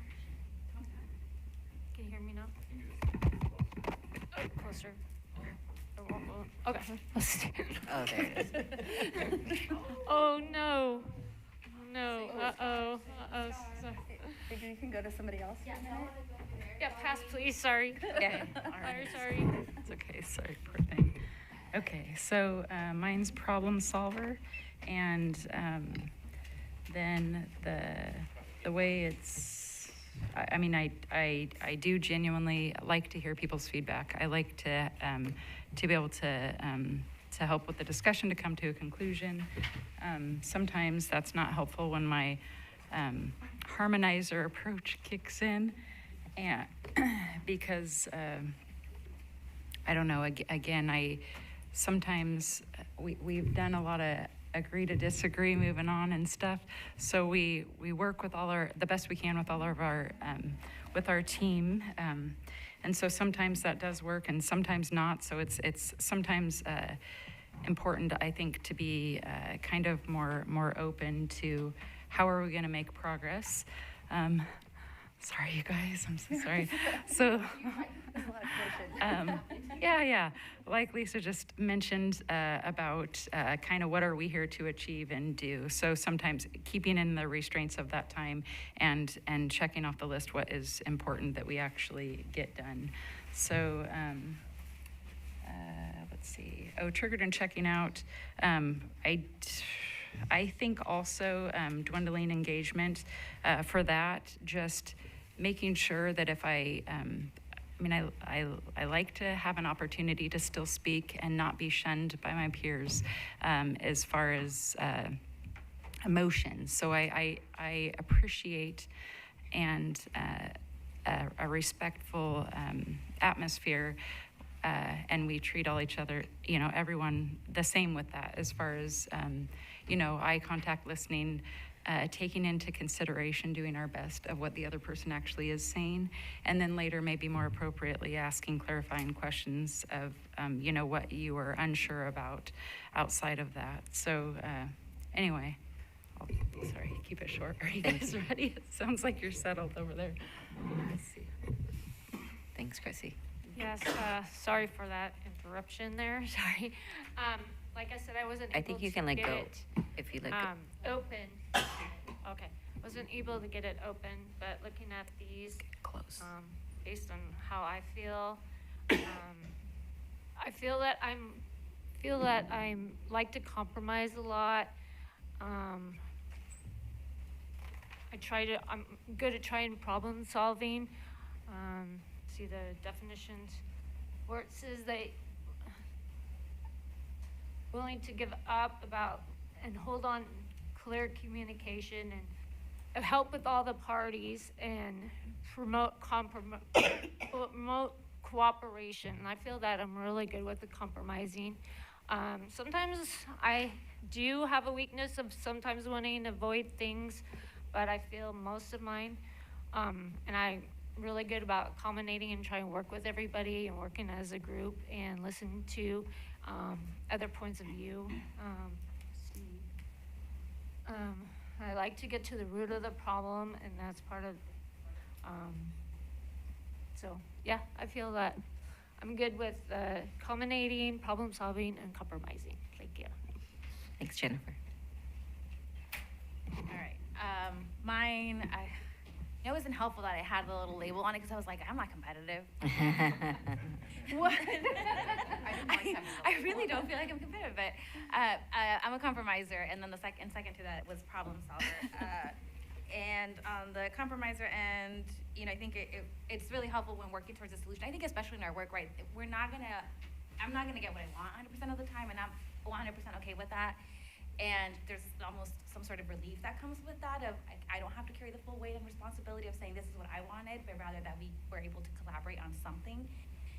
I think the difficult part about that when it's not helpful is when we're all kind of on this ambivalent, I could go this way, I could go that way, and I can't step into, in that sense, into that kind of decision-making mode. And I was also thinking about from the DISC assessment, like I will step in and make decisions if I have to. the triggering part, I mean, I'll say what triggers, right? Like the I'm right energy, like that totally triggers me. Like somebody's gonna show up with that, this is right and this is what it needs to be. That when I hear that and I can just feel it, and I know that kind of helps, it makes me shut down in the sense of, okay, there's no cooperation here. It's really important for me to have those open conversations, willing to negotiate, to discuss, to find a middle ground. What I need from colleagues for this is to be really clear on what your stance, like what your non-compromisables are, so that I know, okay, what do we not need? What is kind of out of scope here, right? And so that it's not a guessing game, and that rather it's really clear of here is where I cannot compromise. And I try to do that myself, but I do believe that I can be a little bit more clear about that myself as well. Awesome. Thank you. Cynthia, microphone.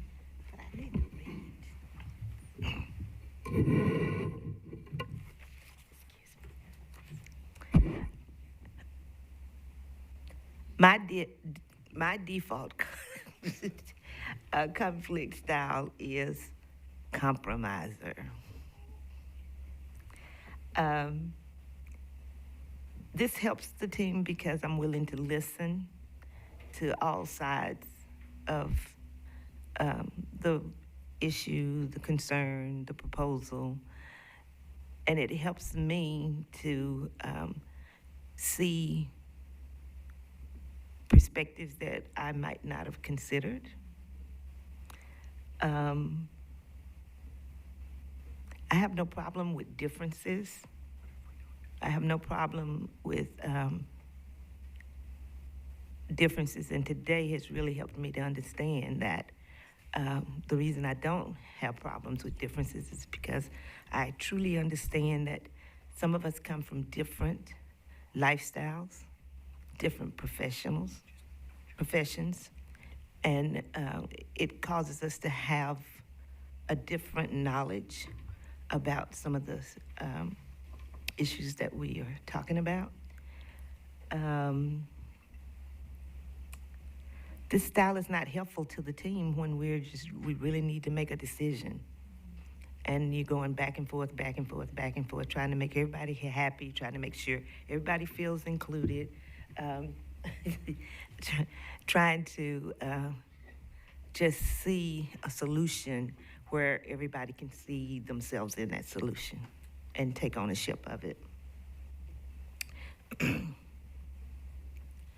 This style is not helpful to the team when the matter is urgent, we have short timelines, and we need to make a decision, because I feel that tension to still hear what everybody needs to say, but also looking at the clock and knowing we have to have a decision by a certain time. That's stressful. What are some signs that I'm getting triggered?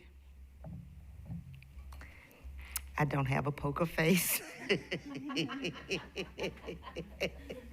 Me neither. So when you don't see the smile, it means, oh, you hear up, say what you got to say. We need to move on. So now y'all really know. Okay.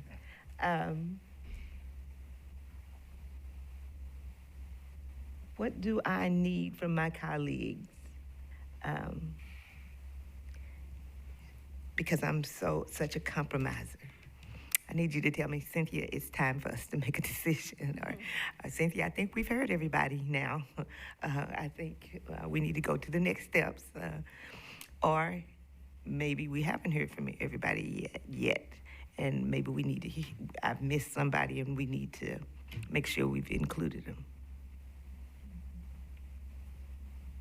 I think that's it. Thank you. I think part of the discovery here about like what your conflict style and why this matters, if you can go to the next slide, is that conflict is healthy, like I said. Mm-hmm. But I think to Karina's point earlier, it also depends on the context of how you dealt with conflict in your lived experience and how you grew up, where was it okay to have open conflict? Was it okay to engage and have arguments, or not okay, and how that's perceived? But knowing how you all kind of show up in conflict can give you more predictable interactions. Like, oh, when that person is doing this, that's just their way of thinking or how they're processing information and how they're showing up. It has nothing to do with, our interpersonal relationship. It's how we show up in a conflict setting. It also helps us to get to a faster resolution, to your point, when you're like, hey, everyone, if I'm too much in this conflict, please tell me. We need to wrap it up and come up with a decision. And reduces splintering. And there's a difference between having differences and splintering. And we'll talk about a little bit more in a second. Later, Mike will bring that topic up. But another thing that happens is we can focus on the issues at hand and not the personalities and the room, but leave it more of like, it's not a personal attack on me or on you if we're disagreeing on something, but we need, and I mean, nationally, we can see how this has become a very big, difficult issue of people being able to stay in conflict with one another instead of just disengaging completely from conversation, and how to stay in that environment. And part of all of these kind of assessments that we're doing in tools is to help you equip yourself to be able to stay in the conversation, in the discussion, and kind of have that mental note in the back of your head or checking, oh, that's right, this person's really like a big thinker. And you saw my example on there, and mine tends to be similar, like a problem solver, and something I'm always ruminating. Like, I'll be at night and I'll be thinking about that one thing. And one of the things that we came up in our board, because oftentimes we'd be like, wait, what happened with that one person that emailed us about that one thing? And I'm still thinking about it. And I told Mike, I was like, it would be helpful if we could have like a feedback loop, so you could send us back an email or something and be like, hey, by the way, this was resolved.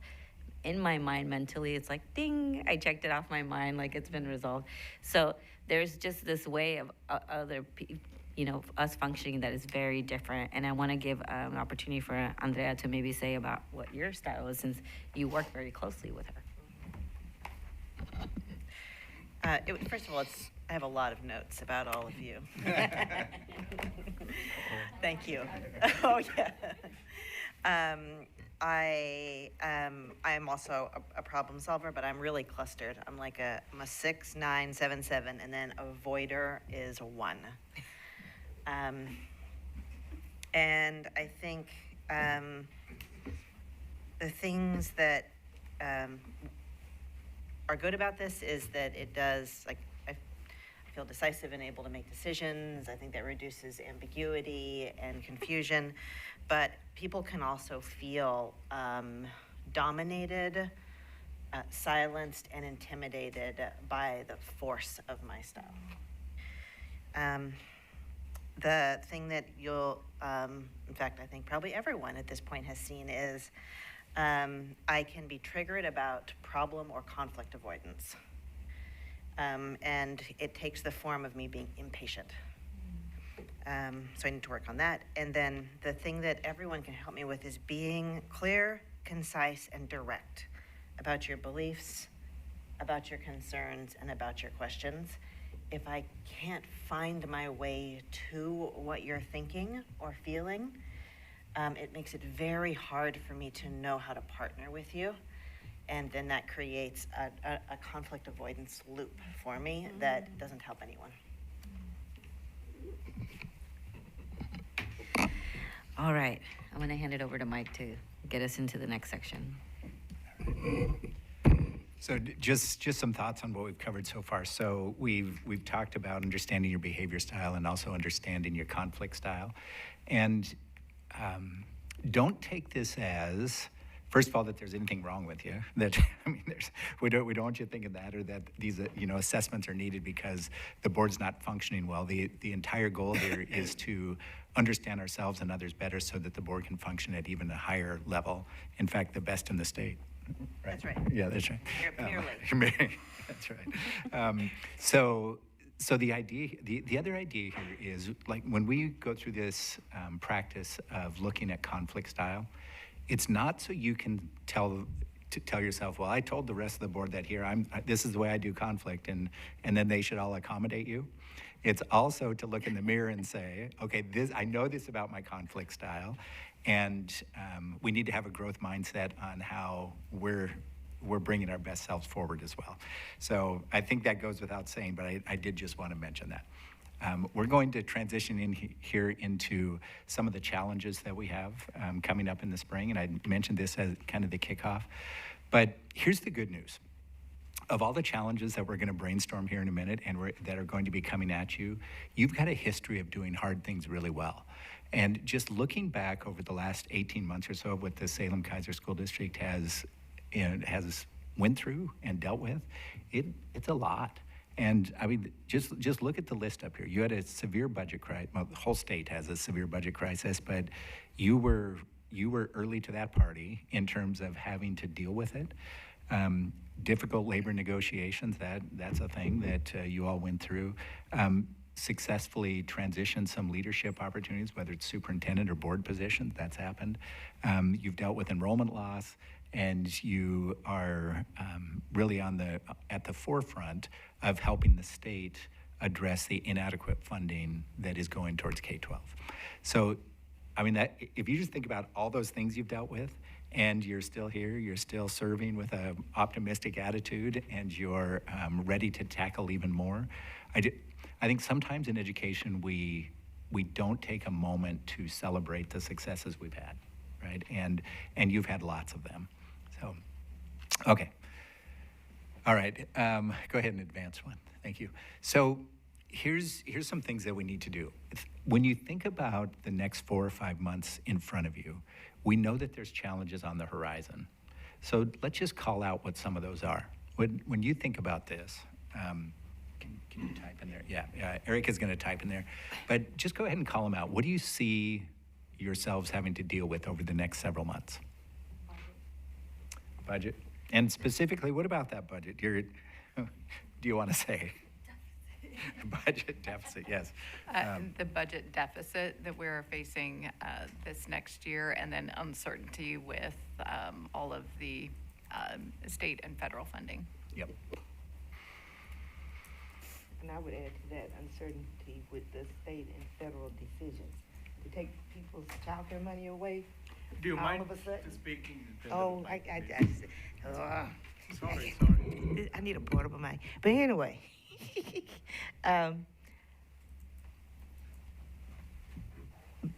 the concern is about federal and state mandates. Just opening the news and finding out that all of your child care money is taken away. Right. Yep. Overnight. Yep. Thank you. Please. Goes along with budget deficit and funding mandate too, but declining enrollment, it's going to keep continuing to go, especially as families move out of our area and have to go look for work elsewhere. Yeah. Thank you. I think we're going to face a lot of challenges with federal immigration and enforcement near and around schools. Yeah, backing off of that, just general school safety, and how do we still create an atmosphere of school safety despite all the challenging and awful things going on in our country right now. So working on ways to support students and teachers as a whole. Thank you. Echo all of these micro thoughts, and I think similar to COVID, right, the individual student and family experiences through all of these different challenging moments are really important for us to know about, to consider, and what we do, we're threading that line from federal and state to what does it look like in the classroom, and what are children and families' experiences, how are they experiencing our decisions, for example. I think that's a challenge.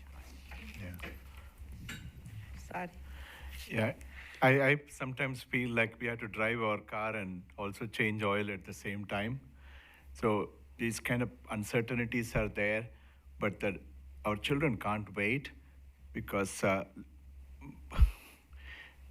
but there's a huge learning loss which we have to dig out of.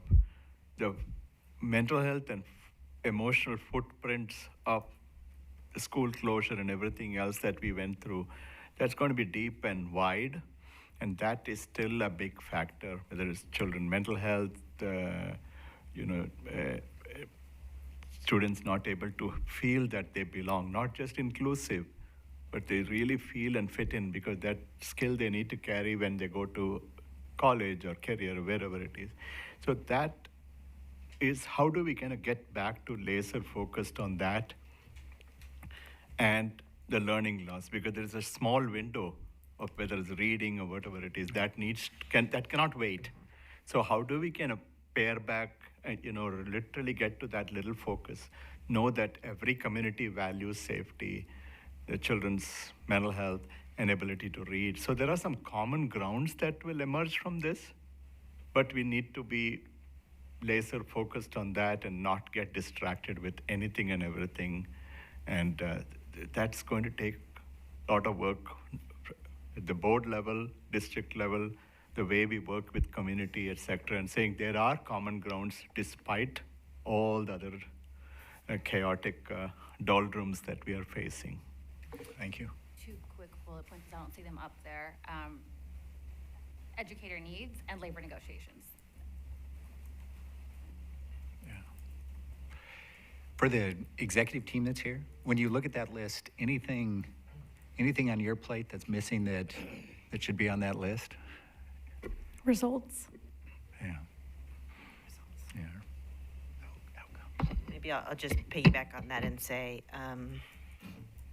public perception.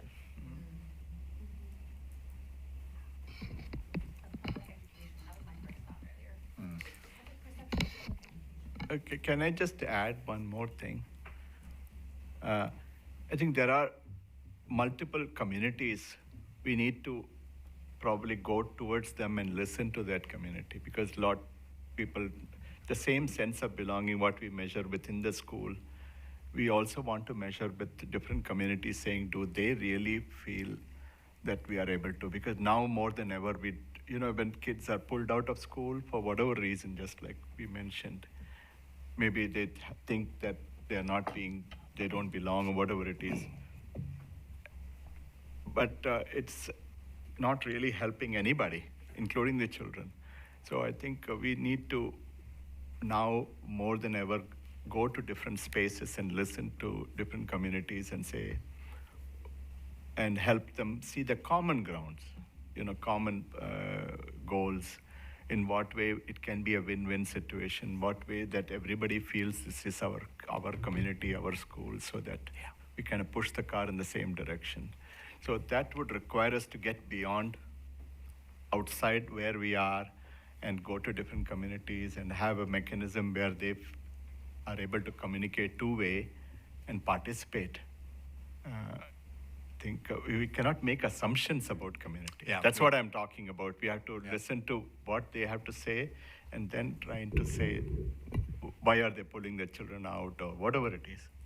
Thank you.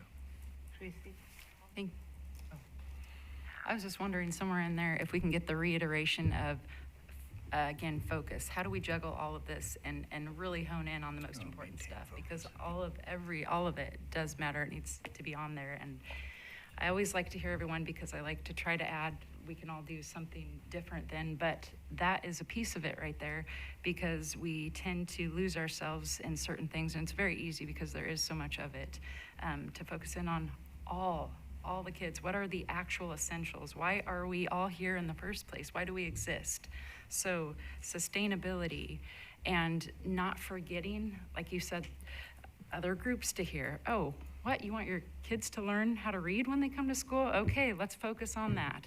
And then let's do the best we can with, again, juggling all those. So again, just that, because that's a tough thing, figuring out a way to juggle all that with the limited time that we have. So thanks, Lucy, for keeping those notes.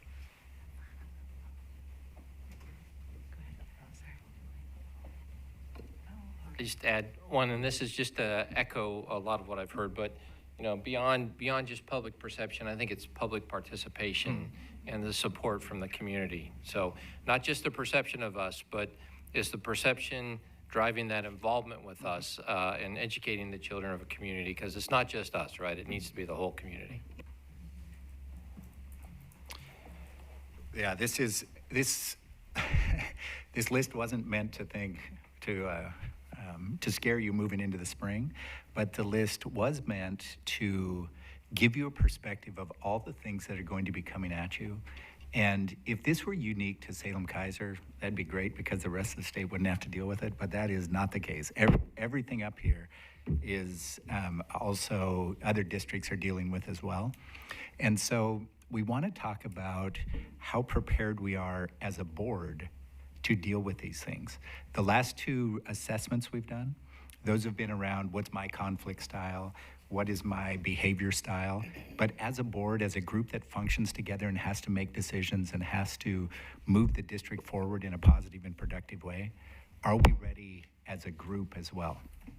So I hate to tell you we're going to do one more assessment, but it's so fast. And this isn't about you. You get to think about the board as a whole now, and you can think to yourself, I'm really good in this area, but as a board, we need a little work. So if that helps you do this assessment, feel free. There's just a paper one in front of you. Thank you. And it's a 2-pager. And all you're going to do is you're going to take a look at the area. So the first one is purpose and alignment. And you're going to score the board as a group, 1 through 5, 1 being rarely true or not so good, and 5 being really solid in that area. And so you're going to score yourself 1 through 5, and then you're going to put a score at the bottom. Okay? Like Eric had said in the last one, do not overthink this one. If we could get this done in less than 10 minutes, let's say 5 minutes. We'll do this in 5 minutes. We'll even set a timer. So we'll be ready to go, and just add your scores up, and we'll be ready to go in 5 minutes. Sorry.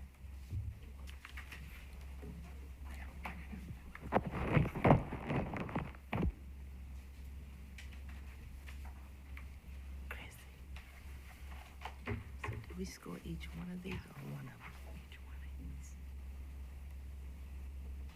Looks like we are, except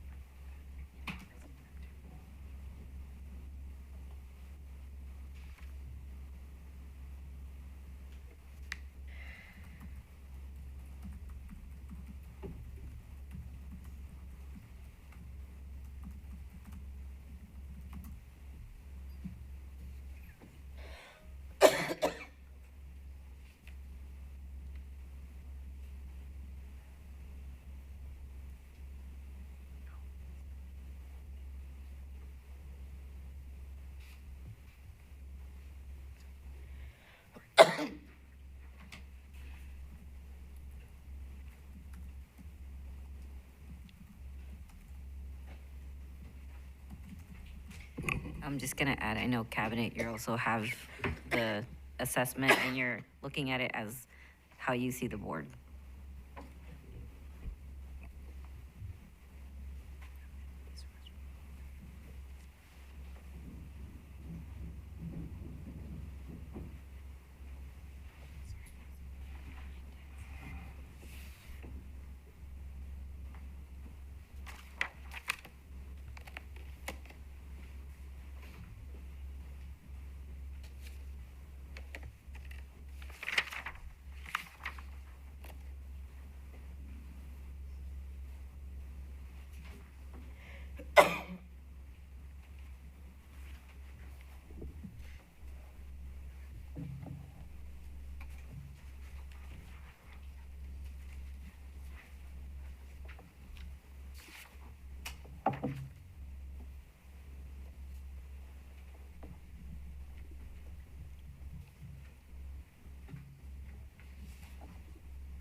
people about there?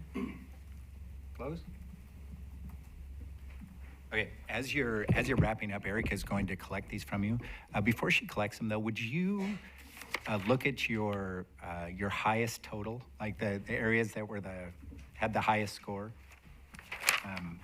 as well as your areas that had the lowest scores, and just circle the top 2 for each?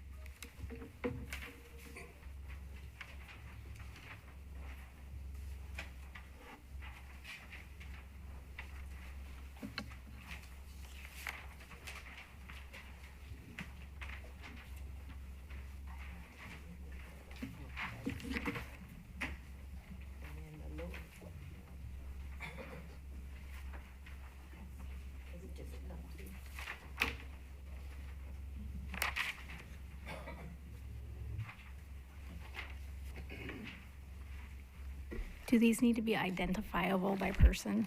No, they don't. This is just as a board. Anonymous. All right, hold them up. Those are ready, and Erica will grab them from you.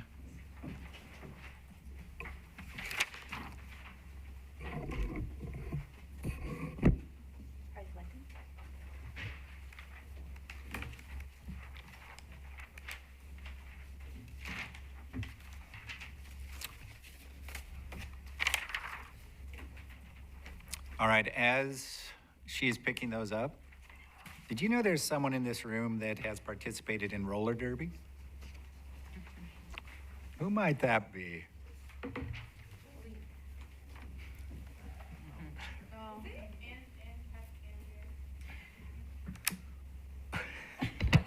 Well, to be more clear, I attempted to participate in roller derby, and I went on the training day, not the learn to skate day, but the gruelingly train your body involving leg lifts while you wear roller skates. That was really, really hard. And that was my one experience with roller derby. They're done. Well, you tried, and that's what mattered. Oh my God. Okay, we'll just leave it right there and move on. That's okay. No, yeah, usually you can't, but there it was. All right. Okay.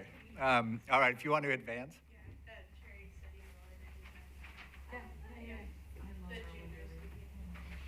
Okay, one of the things that we're going to be talking, we're going to dive into this while Eric is doing some tabulations there. But this whole notion of challenging times coming at us, and how do we stay steady? How do we stay aligned during those times? All right, Aaron, if you'd advance one, thank you. When you think about steady and aligned, I think it goes without saying when a board splinters, and instead of acting as a unit, there's some subgroups that are acting in a certain way, things start to go bad pretty quick. And with that in mind, thinking about are there any dynamics that are currently at play that need to be bolstered a little bit in order for us to stay steady and aligned throughout this spring? Okay, Aaron, thank you. So really, that was the next slide. Would you go back one? Yeah, let's go there. Okay, thank you. When you think about, Erica mentioned before, the difference between disagreeing and splintering, there's some pretty big difference there, right? It's, disagreeing is a healthy thing to do, and we've talked about some of the ways that can happen in a healthy manner. It's oftentimes there's disagreement on specific items. There's disagreement maybe on what are the next steps and how do we move forward on this thing. But that's healthy as long as it involves a discussion and we get on the same page. What's not healthy is when we end up splintering over things and we end up taking sides and we move away from that whole idea of we make decisions as a unit and we move forward with those decisions. And we can predict that this spring, as you're going through budget challenges, there's going to be plenty of opportunities where you could splinter if you're not super deliberate about that. If you think about, let's just talk about the budget for a second. If you think about the really tough decisions you had to make last budget go around on those reductions, I mean, there were some really hard things because the number was so big. right? And as you look at this coming spring, the number's going to be big again. And those hard decisions that you had to make last time around, they're going to feel even harder because we're now cutting deeper than we have ever had to before. And like I said, that's not just a Salem-Keizer thing. That's across the state that's happening. And so I worry about those boards that haven't had the opportunity to have a conversation about how are we going to hang together in this moment, because you're going to get, there's expectations that the community is going to have about this. Around all of those challenges that we listed up there, there's expectations that the community is going to have about what those reductions look like, where do you land politically on some of the stuff we were talking about. All of those things are an opportunity to splinter if we're not super careful. So when you think about this notion, it's one of the reasons we want to talk about how as a board do we hang together. So Aaron, if you would move us forward one. There's clearly you can put a lot of things on either side of this chart. Our goals during challenging times are to do all those things on the left side. Right? We want to preserve or even strengthen relationships because of the way we interact with people and the way we treat each other. I always feel like one of our goals as a leadership team should be to extend just as much grace and just as much courtesy to those people we don't agree with as we do to the people we do agree with. And sometimes that's really hard. We want the entire community to trust in the process that we have. They may not love every decision that gets made because there's going to be hard decisions, but they should be able to look back at the process and say, that was incredibly transparent, your communication was stellar, and while I don't like this thing, I appreciate the process that you put into play there. It's been talked about in this room just today in terms of not only as members of the board, make sure that the boardroom is a safe place for all voices, but that's also going to be true when it comes to community members as we work through the spring. Alignment, splintering does not look like alignment. Alignment is when you've got values that are in place and you make decision based on those values with the resources that you have available to you. That's alignment. And alignment also doesn't look like making a decision and then having some folks lobby you on the side, and then you all of a sudden can't support the team decision that's already been made or that is in play at the moment. This is also a huge opportunity for the team to grow. And, I'm not one of those persons that, has a bumper sticker that every challenge is an opportunity to grow. Or I think, but in this moment, you either will grow or you'll move in the wrong direction. And I think by deliberately focusing on what it takes to do all of those things on the left, you're not only going to avoid the things on the right, but as a team, you'll be even stronger and come out of this in a powerful way. All right. As Eric tallies this a little bit, there's a few things that kind of go without saying, and this is one of the areas on the assessment that you just did.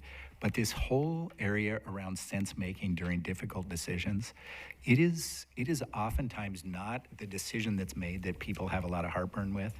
What they have heartburn with is they didn't know how the decision was made or they didn't know the why behind the decision.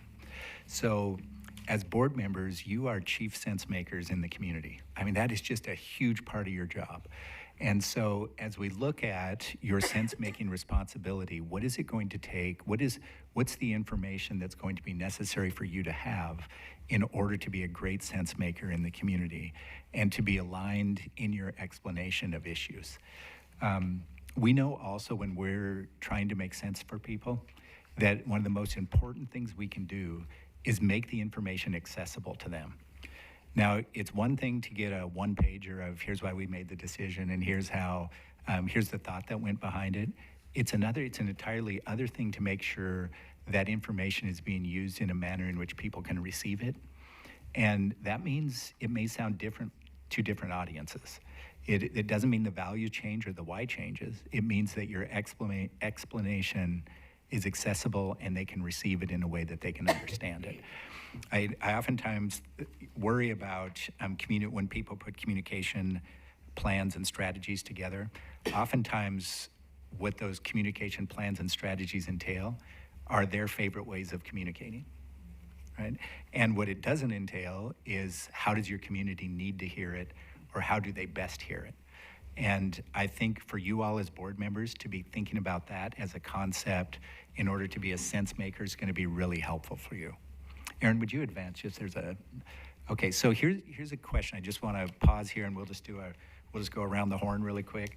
But when it comes to being a good sense maker for your community, what does that look like and sound like to you from a board perspective? So that can be maybe something that you want to talk about. But maybe even more importantly, what is it that you need from the district or from the staff in order to do that really well? What are the actions or the information that you need in order to be a great sense maker? So let's just have a quick discussion on that. Chrissy's ready. I am analytical, and everyone, I'm sorry, I really am. But I need information. That's the best way I've been able to thrive in any challenging discussion I've ever had, any training, any explanation, conversation that I've ever had. I have to understand it. I have to. Is that data? Yeah, like data. What if I don't feel like I understand it? Then I can't make sense of it myself. So of course I can't explain it to someone else, and definitely not convince them that, oh yes, this, I will never be able to, I should not expect them to understand if I were the one presenting to them, if I myself don't understand. Yep. So with all of our constituent base, that's just been something ongoing that I've shared, right. And you have been patient, so thank you. Thank you. Are there people on the things in bold that you want to mention?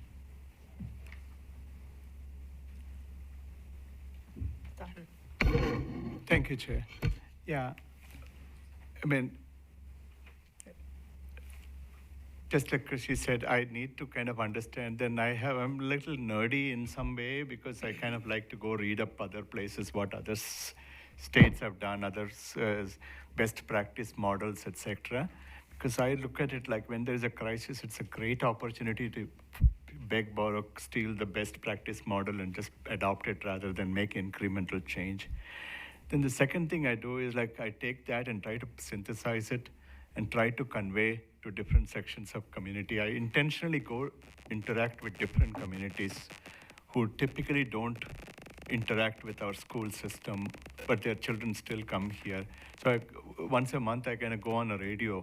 It's mostly the audience is a little bit on the conservative side. So that's an example of where I try to go and explain what I have understood about what we are doing, because that is an important way in which, before I used to write some op-ed, but now they stopped taking anything like that in our newspaper. So that's one way I try to bridge the gap between more on the left-leaning and the right-leaning audience.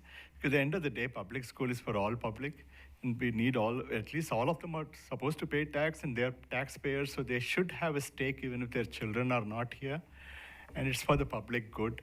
So that's the kind of approach I have taken. But for that, I need information, data, and I need to understand, is this the best policy we can come up with, or is there another place that has a better way, so that it really allows people to feel that that is our building, that is our school, so everybody feels collective ownership of that. And that way I try to make sense. Sometimes I may choose different words because that's how the audience understand, but the gist of what I'm communicating are pretty similar goals. But we really have to understand the audience or the community and then try to see how we can explain to them and help them see common grounds. That's the kind of thing that, luckily, I have been able to connect with all kinds of groups. So it's data, best practices, and what diverse communities. Correct. It's a two-way process. That's really important to understand. It's not like one short announcement. The way I would talk to Pacific Islander community, they have a totally different way of organizing time, meeting, etc. Yeah. The way I would talk to South Asian community is totally different thing. When I go to the Sikh temple, I talk differently. When I have the radio program, but we are all talking about the same thing: reading, school safety, children's mental health, and why graduation, STEM education, or when I work with the Black community, I probably have. But once they see that there is so much of opportunity, what I find is there is an opportunity gap for different communities in this place. So they misunderstand. They fill in the blanks because there is no way they can. So if there is a gap in reaching out to them, then that gap is filled with their idea of why we are not including them. Some collectives or communities I have found, we have to go to them. We have to start with the older generation and then work to children. Some other community I found individual autonomy is more respected, so you can straight away go to the youth or children and then work your way upwards. So there is a different style you have to use in order to convey the message. Okay. I don't know if it was helpful. Thank you. Lisa. Yeah, I think a couple of things are just really important for me, is that we are really grounded in the values and grounded in our goals as a district. I think any decision that we make has got to be totally tied into that, whether we agree with ultimately the decision and or kind of what goes into that. We just have to be able to tie that back.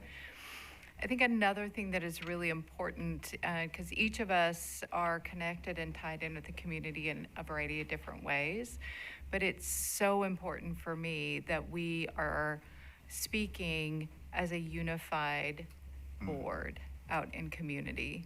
If we are creating opportunities where we are not in alignment with, particularly if there's not a full agreement, we may have made a decision, but maybe there's some different perspectives still. That's a really dangerous place for us to be as a board. I think we just don't need to figure that out. So a key takeaway for me that I wrote down here is make sure that all decisions, we can clearly tie that back to values and goals. Yeah, that's great. Okay, thank you. Please. One of the things that helps me when making a decision is if there's a viewpoint that I may not agree with, then that's fine. But I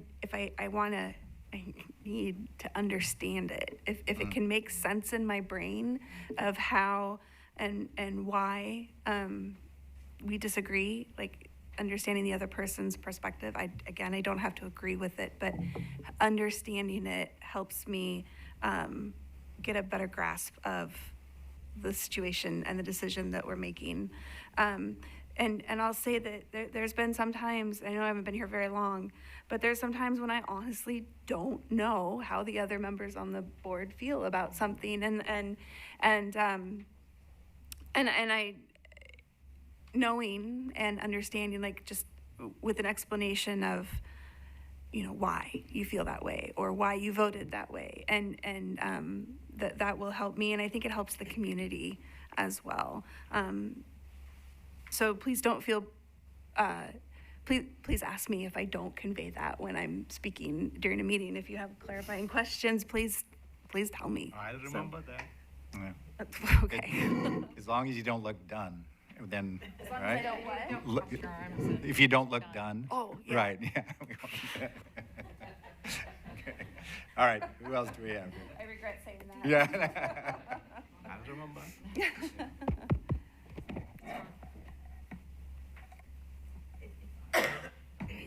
Okay. Yeah, I'm a fact person. I like coming in there with seeing facts, doing my research, going on, trying to understand, like the rest of you guys said too.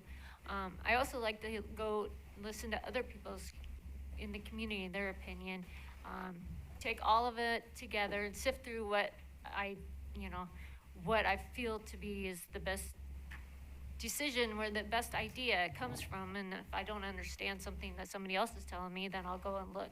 But I really like to go through facts, and then with the community, try to explain it to them. This is why I'm coming. I understand your point of view, I understand this, but if I had like pictures, data, research papers, stuff that I can like tell them, see, this is black and white.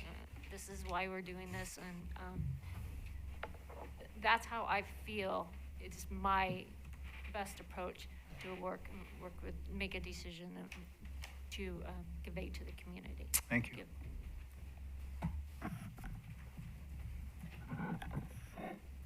I was thinking about this as a board, you know, what I believe would be helpful for us as a board in order to communicate the message. Not so much for myself. I would echo a lot of what has been shared, but the data component is important. I think understanding trends is really important. You know, we've brought up earlier enrollment. Understanding enrollment trends, for example, is going to be really important for us, but also for the public to understand why we are where we are, you know, what's ahead. There's the component of time to bring that back into the boardroom more than once so that people can see what is coming up.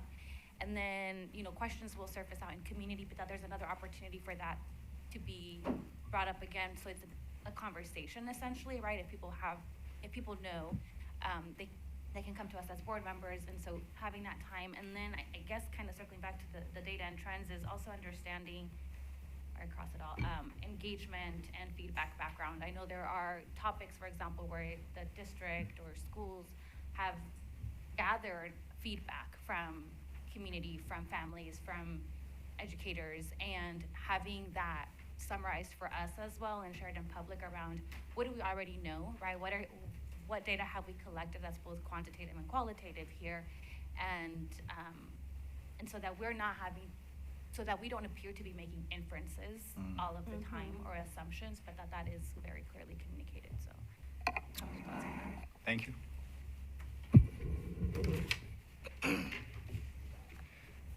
I think it's very, very important that we look, listen, learn before we speak and act. I think we have to put ourselves in the shoes of the people we serve. Until you actually understand what they're experiencing, I don't think a decision should be made. We need to speak with them and ask them, how would a decision or how will this decision impact your everyday life? And I've seen this over and over again with different situations with previous boards, not this one. In other districts. In other districts. Yeah. Yes. When you're making decisions about boundary changes and facility upgrades and which side of town gets the better schools and the better teachers and all of that kind of stuff. I think it's just real important that you know the whole impact. Yep. Get all of the information. And sometimes we have communities that don't speak up or don't feel brave enough to speak up. And we have to go into those communities and listen and bring their concerns to the table when we make decisions. Thank you. Let me hit Jolie really quick. Anything? Mine will be brief. Okay. Okay, been covered? Okay. So for me, one thing that I really want to, sorry, I'm repeating myself, it makes sense to say, this doesn't make sense to me. Does that, so I challenge us to be honest, and this doesn't make sense to me, because I guarantee you if it doesn't make sense to you, it doesn't make sense to somebody else either. So I think that vulnerability can be really helpful, especially with the community and gaining trust. We don't know everything. We are here to learn and provide perspective. So just being able to say this doesn't make sense is a powerful tool as well. Really helpful conversation, and this is going to be very helpful for the staff as they prepare information for you in the spring. The results are in, and the top was communication, composure, and sense-making were the top three. And just coincidentally, I promise, we did not fix the numbers. Those are the three that I prepared because those are usually towards the top. So we're going to be talking those through, so don't think it's fishy. Presume positive intent, would you? No, I didn't quite understand what you said. So we're going to cover three of the areas in the feedback that you just all gave, and those three are going to be sense-making, communication, and composure. And so I just want to highlight what we learned about sense making today, just so that the staff has a clear direction. You all need data to make a decision.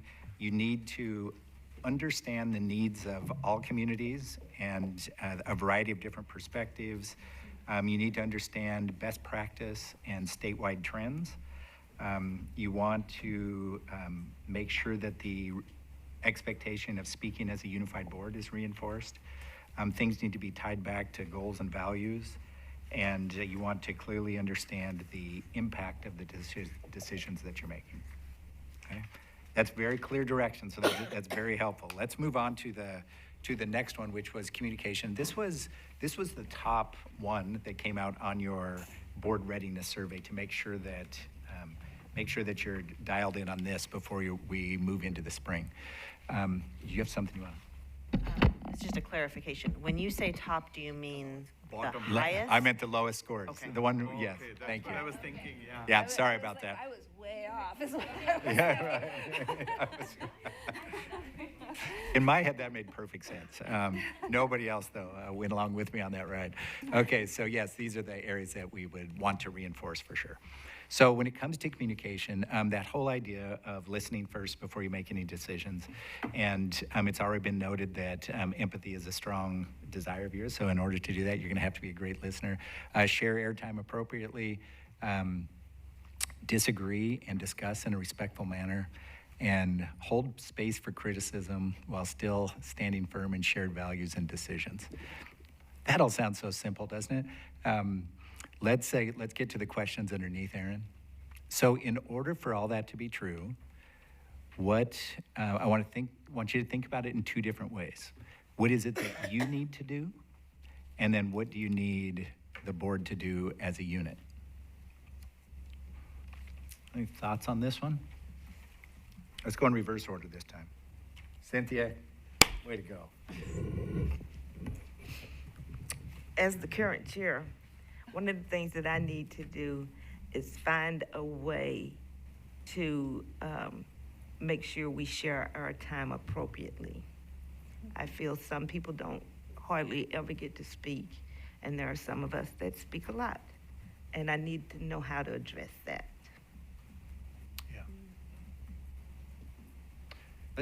Let's go down that road for 1 second. Come on. So,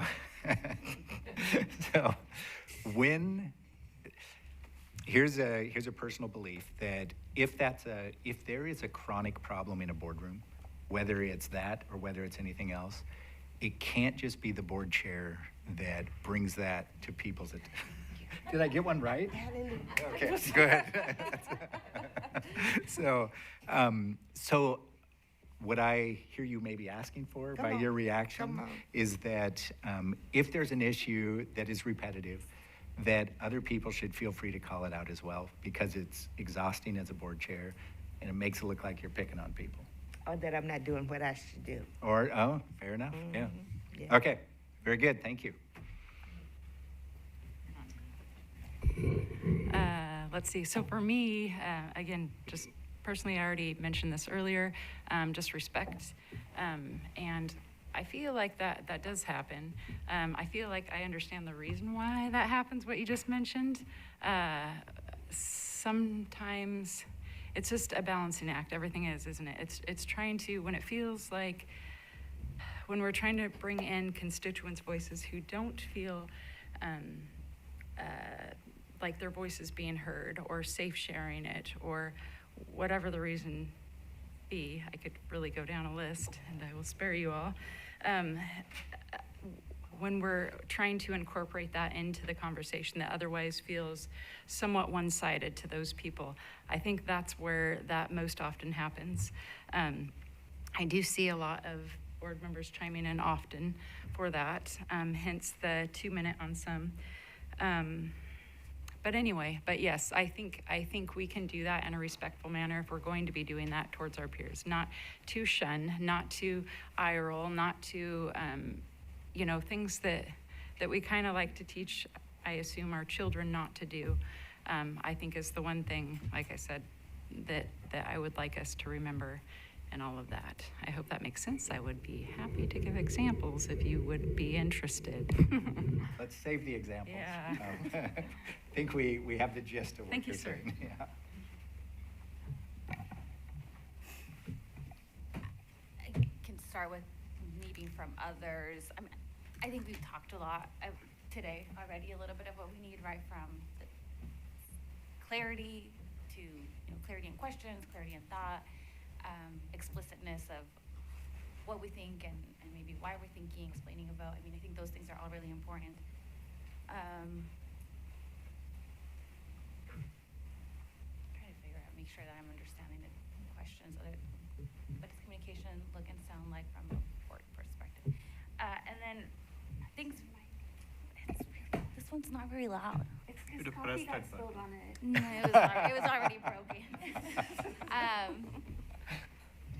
In terms of what I do, having been on board leadership for the last couple years, I try to be intentional about listening and stepping back and not being the first to jump in and share my opinion or voice. I recognize that in that role, right, from chair to vice chair to second vice chair, there is I have information because we meet frequently, right? We meet multiple times a week sometimes. And so sometimes I feel like I've had the opportunity to ask questions. And so showing up into a board meeting, I want to listen and I want to hear what other folks might be curious about or if there's something that we haven't touched on.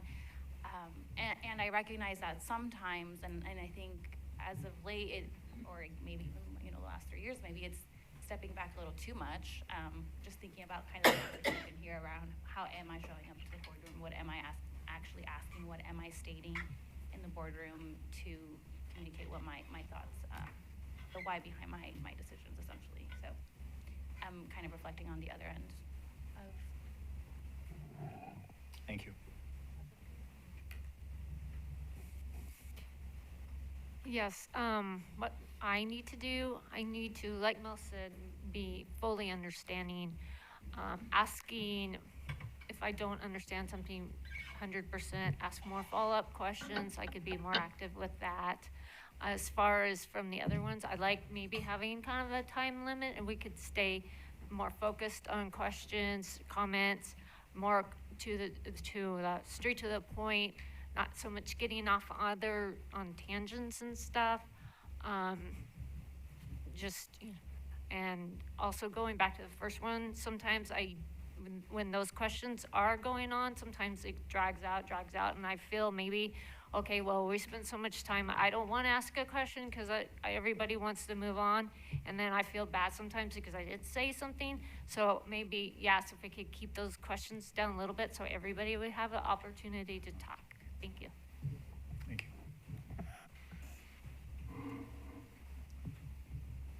Okay, so I think so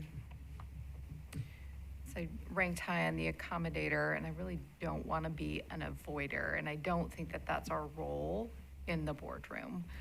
I think what I need to do, and also like Karina and even Cynthia said, that being on board leadership, I've had the opportunity to kind of wrestle with some things and ask some questions. And so something I'm going to be adopting is something like Erica, some of her examples. Like I've heard, these are the questions that I had and I got the answers that I needed. And being able to state my position on things, I think will be really helpful. Because I do see how I show up in the boardroom may look like I'm disengaged or avoiding conflict or conversations, and it's not what I want to have come across. Thank you. Thanks. So what do I need to do? And Cynthia, this speaks directly to what you were talking about, is that what I think that I need to do more is to really make sure that when I'm ready to speak, I'm sticking to the agenda and using the time appropriately. And I'm talking about comments, because it's supposed to be school related, it's supposed to be board work related, right? I'm the first to bring in a little contest or something that's not, so I think that being very mindful of that with the comments will help save some time, something that I can do. But I also want to make sure that something I can do is to speak my truth when I feel I need to.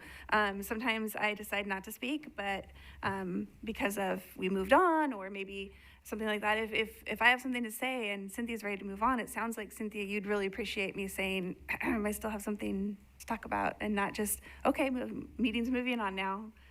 Stuff that Dean found inside, and maybe you'll get a chance to say it again someday else.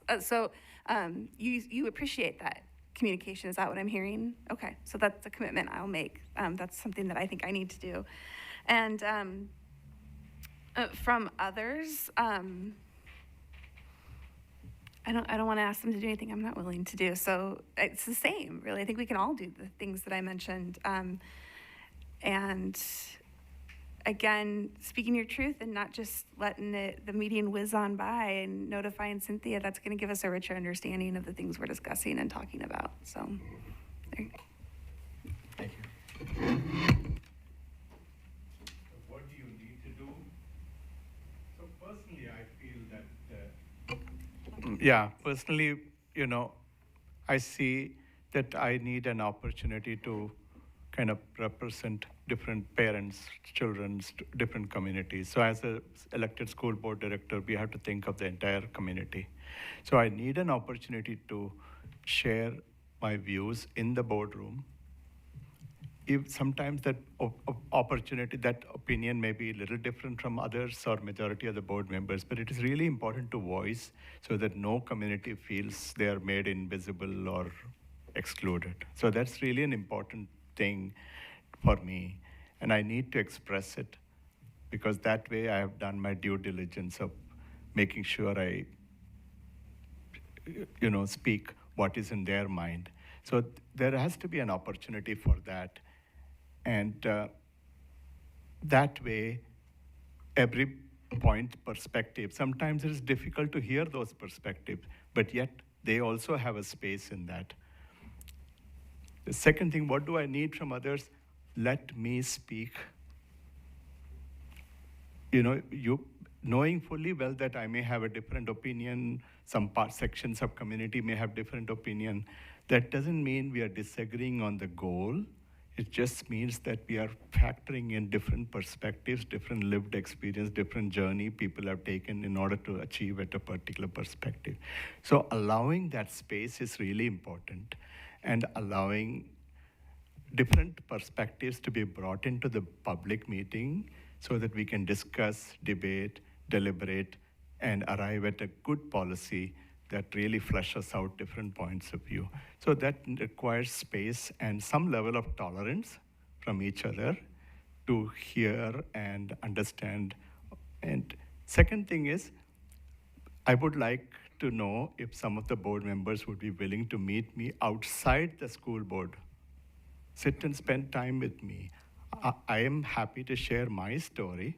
I would like to know your story so I can understand you at a much more deeper level, so that I can see where you're coming from, how you arrived at that perspective. And it can also build mutual trust. When community sees us doing that, different sections of community also can model after that and start saying, how can we build trust among ourselves? So that's another thing my ask from my fellow board members is, please, I will make time and spend as much time you want. You can ask me any questions, and I'll be happy so that I can share with you our community or my journey so you can understand me better. There are 130 different communities here. Nobody can claim that we know everybody without taking that extra time to understand each other. I think I need to more actively listen to things and think through questions that I can ask that are add on to the conversation and that aren't just restatements of what other people have said, which I also think goes for everyone. I think it's important that we all share our perspectives, but make sure that you're actually adding on to the conversation. Thank you. One thing that I was thinking about as you all were talking about, like this balance that you're trying to strike a balance of, sharing your point of view, your perspective, asking questions, also staying on topic about what the thing that you're talking about in the agenda is. And then as well, there's times where you want to, as a problem solver, I'm usually like, oh, that spurred something else. And then I have a question about something else. And one thing that has been helpful is learning what kind of medium or to use to kind of have those types of conversations. In a board meeting, I'm not going to brainstorm or get in this back and forth conversation because it's not the venue to do so. But I think Satya's idea was really great about, like, let's grab coffee. And I want to have a one-on-one chat with another board member or somebody else around this other topic. I'm not going to take up 20 minutes of a board time to have a whole spiel about something, right? Or I'm going to save, or sometimes maybe even if I already felt like I had a lot of talking time during the meeting, or I already took up a lot of space, but I still had like opinions, I would save them for my I would write them down. I'd be like, oh, let me save them. I won't forget to follow up and ask superintendent about this thing that I had, or follow up in an email in some other way, so that I don't feel like, oh, I didn't get to say the thing that I wanted, and it's still like something I'm curious about, but I'm making sure that I'm being respectful to the time that I'm taking up in the room, and also the topic that we're talking about, and using a different way of addressing the other things that I might want to talk about. All right, thank you. Very, very helpful. I love that idea of that if it's not going to happen in the boardroom because of due to lack of time or on a particular issue, there's other avenues that you can access. As board members, you have a lot of access. So finding other ways to do that is going to be helpful as well. Okay, last area we want to, oh, please. Sorry again for checking in here, but I just wanted to re-emphasize, we do a lot of great work at our retreats, and we have great discussions, great ideas. I just want to put a reminder out there, whatever version works for you, to remember to come back to the board meeting and try to do some of the things that we're learning.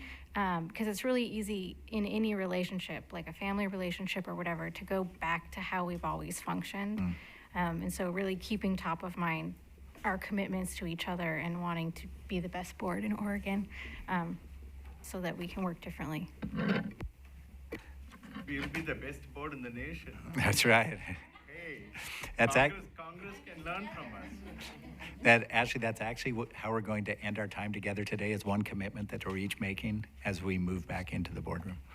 Okay, if you could, yep. Okay, composure. So let's talk about Cynthia's poker face. That's what this one's all about. So she high-fived me a minute ago, not so much on this one. So. Can you take it a 5-minute bio break? Yep. How long do you have until lunch? I was already bio-breaking that permission. Yeah, so. you want a 5-minute break? Let's do it. Okay, it's 11:38, back at 45? 11:45. 11:45, yep.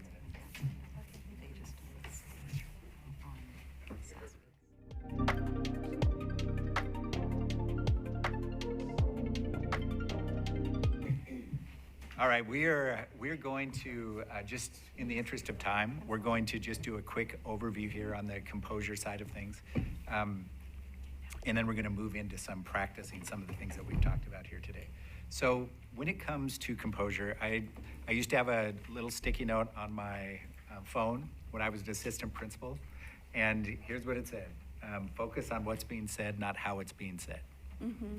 And as an assistant principal, that is a valuable skill to learn.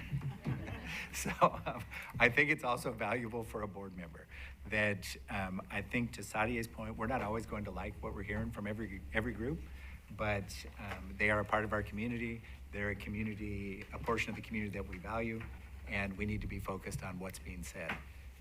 It is going to be necessary I sometimes worry about board members and all the emotions that they have to absorb throughout the community as you know, as you walk through as you go through your day and you go through your week, and as difficult decisions are made. Oftentimes you're thinking, did I really sign up for this? This is, how did I get here? Keep in mind though that you are more able to absorb that frustration if the board is doing the tough thing together, right? It's one thing to be going that alone. It's another thing to have a group that you're going through this problem with. And in order to do that, we just have to be really mindful that we are separating our own feelings from the broader decision that has to be made. And a lot of times there's direct alignment, and that's easier to do. There's other times where it's not direct alignment, and the good of the whole may not be exactly what you were wanting to, the road you wanted to go down. Also keep in mind that as you wrap up conversations, it is entirely appropriate for you to be clear on what are the next steps we're taking on this. That closes the loop. Like Erica cost so much work for me when we worked together, but we changed so many of our practices because of her ideas. And that whole feedback loop of like, we even, if a policy was passed that we were going back and forth on, we would loop back in 4 months and say, here's how that policy has been implemented, here's that thing that's happened, right? And so it's entirely appropriate for you to fully understand what the next steps are and what are we doing moving forward. Not only next steps, but what are the timelines behind that. That gives you a lot of clarity. It allows you to be a sense maker in the community. And then the one up here that I think is hard is, I think they're all hard, but really hard. Stay focused on the long-term impact, not the short-term pressure. You are going to receive pressure when it comes to those budget reductions, when it comes to negotiations, when it comes to a lot of things on those things you brainstormed. But that short-term pressure can't take precedent over the long-term commitment to the district values that we talked about we want to make decisions on. So that's my best pep talk in a short period of time for composure, just maintaining composed and knowing, helping people understand that you value what is being said. We're not going to do a whip around on this one because we need to move, but hope these 3 areas were helpful, and now we're going to practice some of what we've been talking about here. I feel both excited and a little self-conscious because the way that I built our practice session is very much my DISC personality style. So you will soon see me performing who I told you that I am. I am really happy for both this opportunity to practice and this timing in our day because we've done a lot of reflection, and now we have about half an hour to do some actual board work that is going to draw on everything we've talked about. So this portion is going to be it's not going to be revisions to a policy. It's going to be the discussion amongst you as board members where you talk about what matters most to you. So we as a staff have a chance to hear from your voices in dialogue with each other and leave with an understanding of what revisions matter most. We haven't used this process before because we haven't had a board policy that is like substantial and meaty and needs revision the way that EL3 does. The other board policy revisions we've brought to you so far are actually, we did it for results policy, but then the other ELs, the executive limitations, have been pretty clerical. They've just been cleanups. This is our first really important one. So can you go to the next slide? So this is where you'll see my problem solving / compete come out. This is what I'm bringing to you and asking for your help with as a board. Because we are best able to respond to your feedback if we can understand your feedback individually and in relationship to each other. So there's just some stems here, and if you could can you just pass that down? Some stems here that we want to put up here for help for you in thinking about how to structure the conversation you're about to have. They work in combination. One is about being curious about each other's perspective. The other is about being very clear about your beliefs. And so candor skill 1 is start your statements with a clear statement of what you believe. Sometimes we have a tendency, all of us, to do a lot of buildup before we actually get to the belief statement. And that means that people might not actually make it to the belief statement with clarity. So start with the belief statement. Don't bury the lead. And that could be like, I believe X, and I'm going to explain why. Or it could be, I totally agree with this other person, and here's why. So the second part is just, once you say it, say why as clearly and concisely as you can, and that will help others know how to be curious about you. So this other side, or the curiosity side of the candor relationship. Asking questions about the perspective, and there's some stems here. And then the more advanced curiosity skill is, I think I understand, can you give me an example of your perspective? So we're gonna leave these stems with you for now because we're about to practice them. Can you go to the next slide? Part of the pre-work for this retreat was reading our existing Executive Limitation 3, which is about parent, family, community engagement. And just as a reminder, you guys have got the results policy. That's what you say must be true. And then you have executive limitations. It's the statements that say, as you, the district, pursue these results, here are the rules that you may not break. Meaning anything between staying aligned on the results and not breaking the rules, you view to be within the discretion of the district leadership. And so that's why the executive limitations are actually super powerful if you choose to use them intentionally. Can you go ahead? But they're awkward until you get the hang of it because they have this weird structure. The superintendent shall not. When we talk about our values, we tend to want to talk about stating what we want to be true. So there's a little bit of a mental trick in figuring out how to convert that into a negative statement if you want it to be a limitation. And that's what you guys read as pre-work, which is our current draft.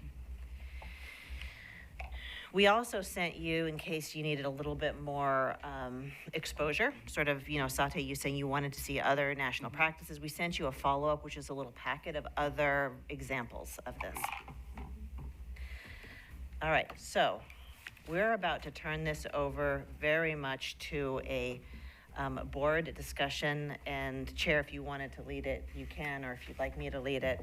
But there are a series of questions that we as staff are eager to hear you discuss about our current draft. Our goals at the end of this conversation is that if there are areas of emerging consensus, we heard them and you heard them too. We all recognize them as directives for us to begin the revision process. If there are areas where you are in clear disagreement, then we have a plan for how we're supposed to resolve that, because in the absence of a plan, it ends up really being me trying to weave back and forth between 7 people when the dispute is between the 7 people, not between me and the 7 people. So we need to practice the candor of that point of potential tension or disagreement. All right. Does that feel like a sufficient lead in to the conversation we're going to have now, which is about really discussing 3 questions about the initial draft? Okay, Chair, would you like to lead this, or would you like me to lead this? I'd love for you to lead it. and I see you smiling, so I know you mean it. Can you please advance to the next slide? So you read our current draft. You've got some sentence stems around candor and curiosity if you want to use them. But our first question for you in relationship to that EL3, relationships to parents, students, and the community, parents, students, and the community, is what matters most to you on this topic?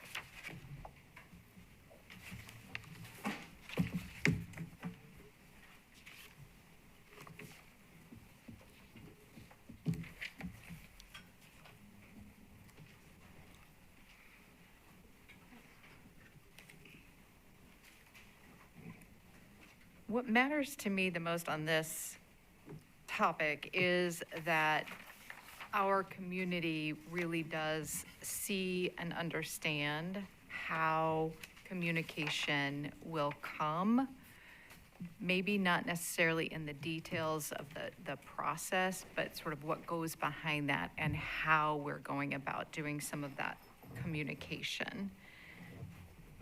The other thing that is really important to me is, and this also feels kind of perhaps goes into the what's missing, is that connection to why it really matters and the value statements that we hold as a district. So those are the two biggest things that I think are really important about this.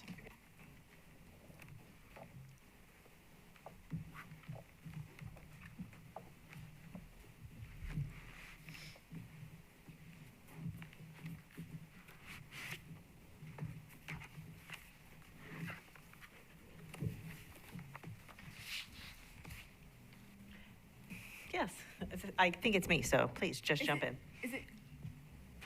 Just jump in. Yeah. Right? Okay. Mhm. Okay. I don't think you need to press that. I test. I believe that our public schools are a core part of the community and a resource for families and parents and the community. I believe they're a third space. I think your student spends most of their day there, but if you have an active student, you're there in the evening as well, or even in the morning. But that's what I believe.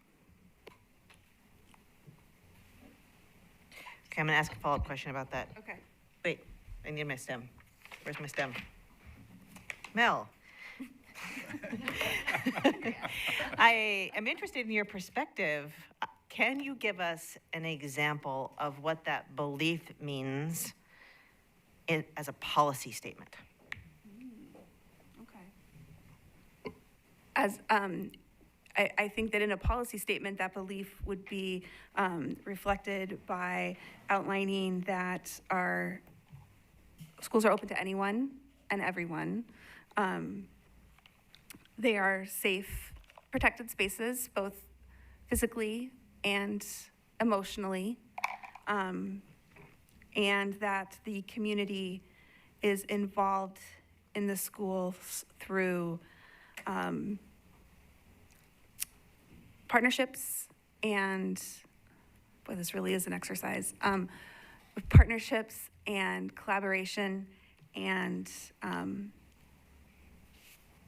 mutual pride in each other, and pride in our schools and in our community. That's good. Yeah, we'll hold the roller derby part of the training exercise until later, but the next step will be, how do we say those as negatives? The superintendent shall not. But that does require time to think through how you convert what you just said into a limit. Yeah, that's hard. Rather than a value. But that's all right, we'll get to that. So how do you, sorry. Oh, sorry. I just want to make sure I understand. So you want me to change a value to a limit? No, Not later. yet, but Not yet. soon, that's where we have to get with revisions. I think getting concise statements about your beliefs about this policy is the first step to getting to the stage where we talk about limits. So,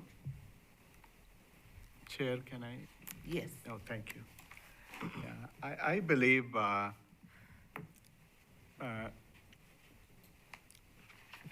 family engagement or, engaging students, families, guardians, and the community is it's a shared responsibility among families, schools, and communities to support the student learning and success in school and beyond.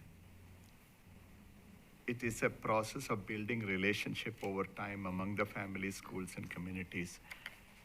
So that should be the preamble to this executive limitation. It is central to a student success. recognizing that every family, regardless of the background or prior participation, should be welcomed and supported in this process.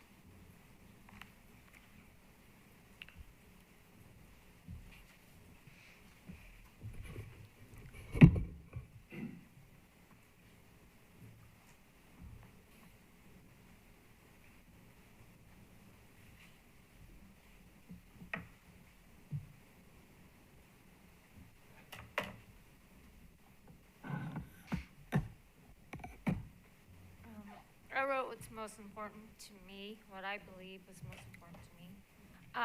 That the community feels that we are a supportive and ethical school, that that we're fair and just to all communities, that families can feel that we're listened to, that we're supported of them, we follow through, we do checkups, we're a voice, we're a presence in their lives and within the community.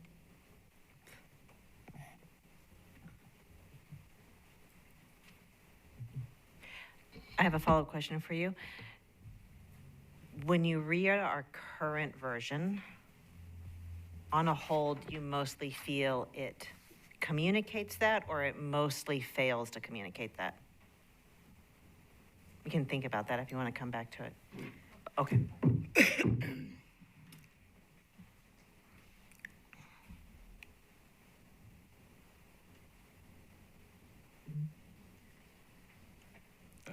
To answer your question, in the current version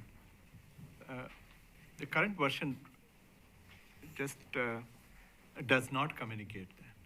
The way I see it, it doesn't talk about equal partnership. It's not like an egalitarian equal partnership so that there's a shared, role. Because one of the board goal is to sense of belonging. If that was our way of achieving it, then all parties, whether it's families, students, community agencies, or community businesses, etc., they all have to take ownership of that. So I didn't get that feel in the current version. So that way, it is everybody's responsibility for students to succeed. It conveys almost like a one-sided message. It's a one-way, like, this is what we'll do, we will not do, but it doesn't open and invite that way a collaborative two-way participation. And especially when we have different communities or different community partners or different businesses and different stages of engagement, it doesn't make everybody feel that there is a place for them. I think that's partially because as a limitation, it's binding upon our district and specifically me, your only employee. So each year I will have to prove to you that I didn't violate it. And I and we only have a certain amount of control over what the community, in the way you defined it, does.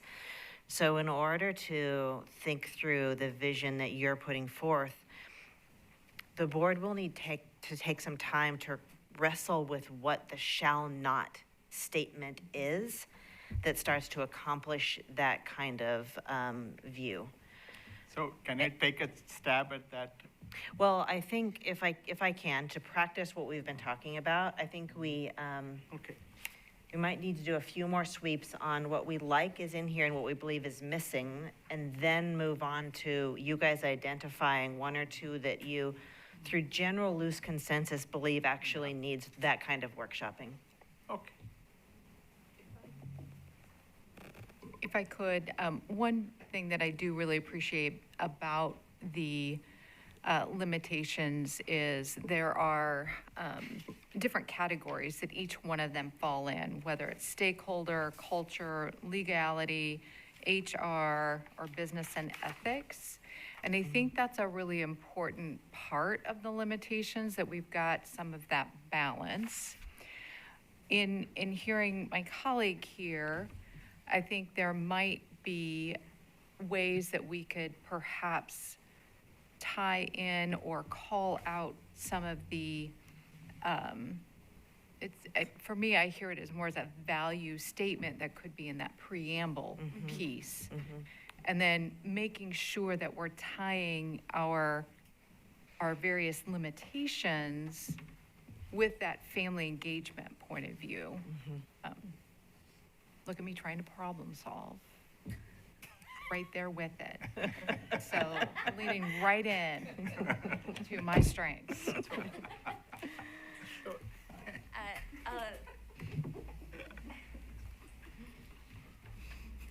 I agree that there's a lot on here that is relevant. We could probably tease out the language, and perhaps that's the part, right? Where, for example, let me back up a little bit. Things that are important for me to include in this, some which are here and perhaps not to the clarity that we might be seeking, but that I did see in some of the other examples, is the language around belonging, right? Thinking about our students or children playing and learning with that sense of belonging, families, communities. That's language that, of course, is really important for us and is in our results policy. There's the development of the positive self-identity for students, I think, is really important as well. And tied into that, taking complaints seriously, our current policy calls out employee actions. I think it's also important that we incorporate student and family complaints, because those are opportunities for us to continuously improve, right? And so having processes and procedures that clearly outline those and that commit us to, as a district, to being responsible is only going to make us better. And engagement, I see number 11 in our current policy, which says fail to involve stakeholders. I think it would be helpful for us to identify who are those stakeholders, and maybe not by specific, entity and group, but general buckets. Is that community members? Is that families? Is that educators? Is that students? Because stakeholders is very broad, and I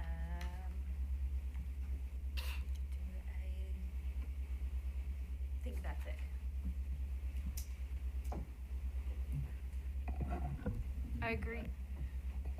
I agree with that about the stakeholders. That's kind of what I was kind of writing in on here about not enough. I would like to see more like parents, community, families wording in there, not so much stakeholders, because I kind of feel like I know it's on the title, but this is they're the main group that we're doing this for, parents and families and kids. And stakeholders too, but I like maybe change some of the wording on that. Yeah, I agree with that, with what Karina said. Go ahead, I'll go after you. Okay. I agree with Karina and oh my God, why is my brain not working? Jennifer position, because I feel like stakeholders, change the wording to include community members and students as well. I think it would be beneficial to have a more simplified version of this that could be informed in our schools, especially because I think right now students need to hear this sort of things like in their homerooms, or if their teachers, a lot of students aren't 100% informed on news, and also we don't have our phones at schools now, so it's like we're just there, but I think that would help students be a lot less stressed if they got a simplified updates of this like weekly, or things that are going on related to make the communications clear. Thank you.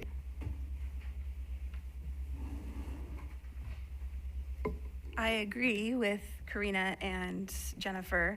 I too had notes on my first read through of this. My notes were stakeholders. Who are some of our stakeholders? So maybe with not to exclude anyone from it, but maybe expand stakeholders to include a few of, just to give the community an idea of to answer the question a little bit for the community, the same way it would for us. And Jennifer, I agree with you as well, because as I read through this, I noticed that parents and students are only talked about once. So I noticed that missing. And I would like to, I guess if it's titled Students, Parents, and Community, we should use those words frequently throughout the policy. So finding ways to use those words more often in the examples. I'm sorry, were you about to go?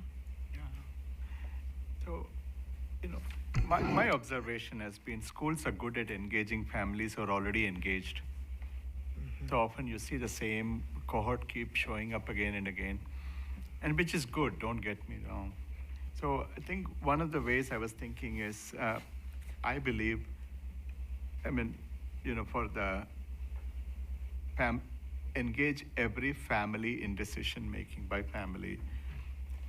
Families are consulted and included in decisions about their own children, fostering shared responsibility among families, students, community members, and educators. That's one way to kind of state it. And it could show up in the form of family volunteer, or another way of looking at it is I believe in building family efficacy so that schools recognize families as essential members of learning team, providing tools and encouragement so families feel confident in supporting learning at home as well. And communicate effectively and develop relationship using a two-way, culturally responsive communication, building welcoming, respectful environments, and trusting relationship with every family. And a culture that engages every family. Schools, beliefs, attitude, norms, practices, explicitly embraces family as a foundational partner in improvement and student learning. So these are some ways in which we can think through, and also likewise engage the greater community, partnership with external organization, leverage community strengths and resources to support schools, students, and families. So that takes care of the stakeholder question. So think in terms of children, students, their families, and then greater community organization. So in that order. I believe in the EL number 10 and 11, we've talked about stakeholders in both of those. I really liked Fairfax County's inclusion of including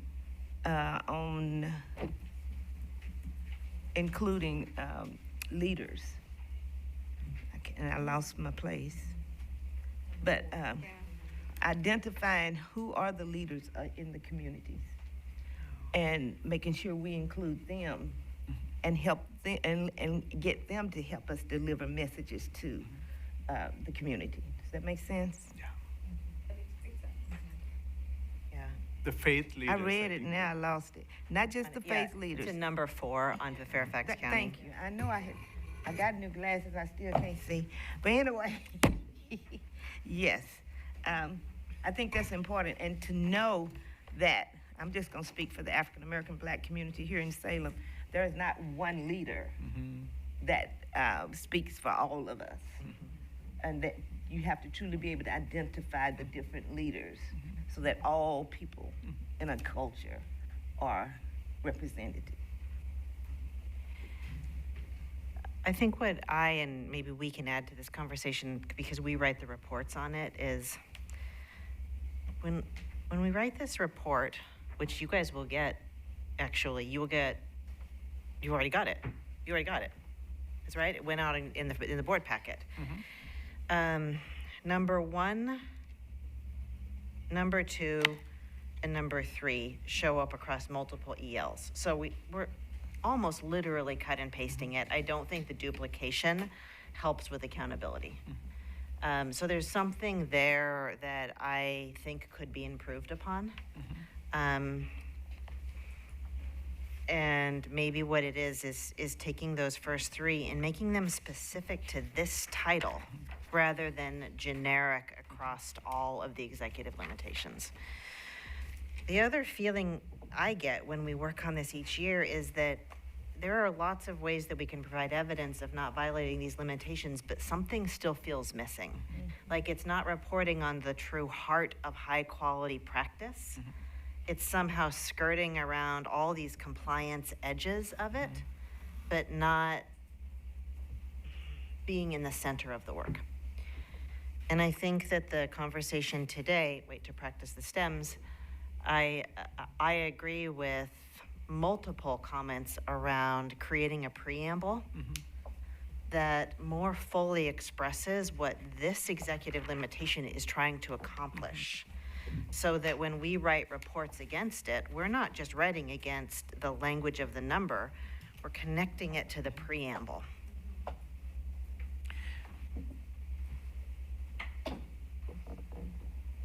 Oh, and I'm sorry, I'll add one other thing. I like Fairfax's. I think there's a lot of good things here.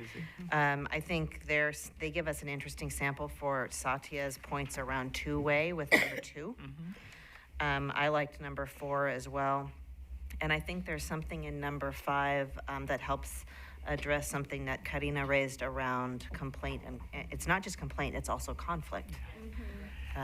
So I think there's some good things there. So this concept of this family efficacy is another area that really, a lot of people don't know what they don't know. So if I don't know what civil rights are, how will I know if it is being violated? If I don't know what is ADA, how will I know that it's violated? So I think there has to be some way we can capture just efficacy, so develop agency in different communities so they can all have the equal opportunity that our schools can provide. So that's one example of what I'm trying to say. So complaints are often extreme examples which gets triggered and then somebody decides to take. But I see a lot of people can benefit if they can start understanding what their responsibility is and what rights they have, both going together so parents can say this is the way. So then if it reaches a level of complaint, then so be it. And then they know this is the due process. But before the complaint level, there can be a lot of things that they can speak up and say, this is my responsibility as a parent, this is the responsibility as a student, and this is the responsibility as the thing. And at least in 12 years, every family knows a few teachers' name, a few staff's name, and they develop that kind of personal connection. That will translate into good outcome in our children. So I think one assumes, if they go from 1st grade to 12th grade, at least they start developing that kind of. And it doesn't have to be parent-teacher meetings. Sometimes that may not be the best forum to capture everything. It can be spread across the years. So just like in college, you have academic advisor is a person who will kind of follow you along. But once our children go from elementary to middle, then they kind of get scattered everywhere, and then there is no one person. They develop a bonding relationship. Families also don't develop. So somewhere if we can figure out a way in which the parents are seen in the school, parents are heard in the school, and parents feel that it is okay to come and volunteer and participate, then the children are going to probably learn the same imitation that parents are in this space, so I can also feel safe in this space. So I feel there is an opportunity in this revision. As we can all smell lunch, and we're 10 minutes out, I'm highly attentive to time. So what I'd like to do is just give a moment for pause and for thinking, and make sure that there's nothing that's really important to any one of you that has not yet been said.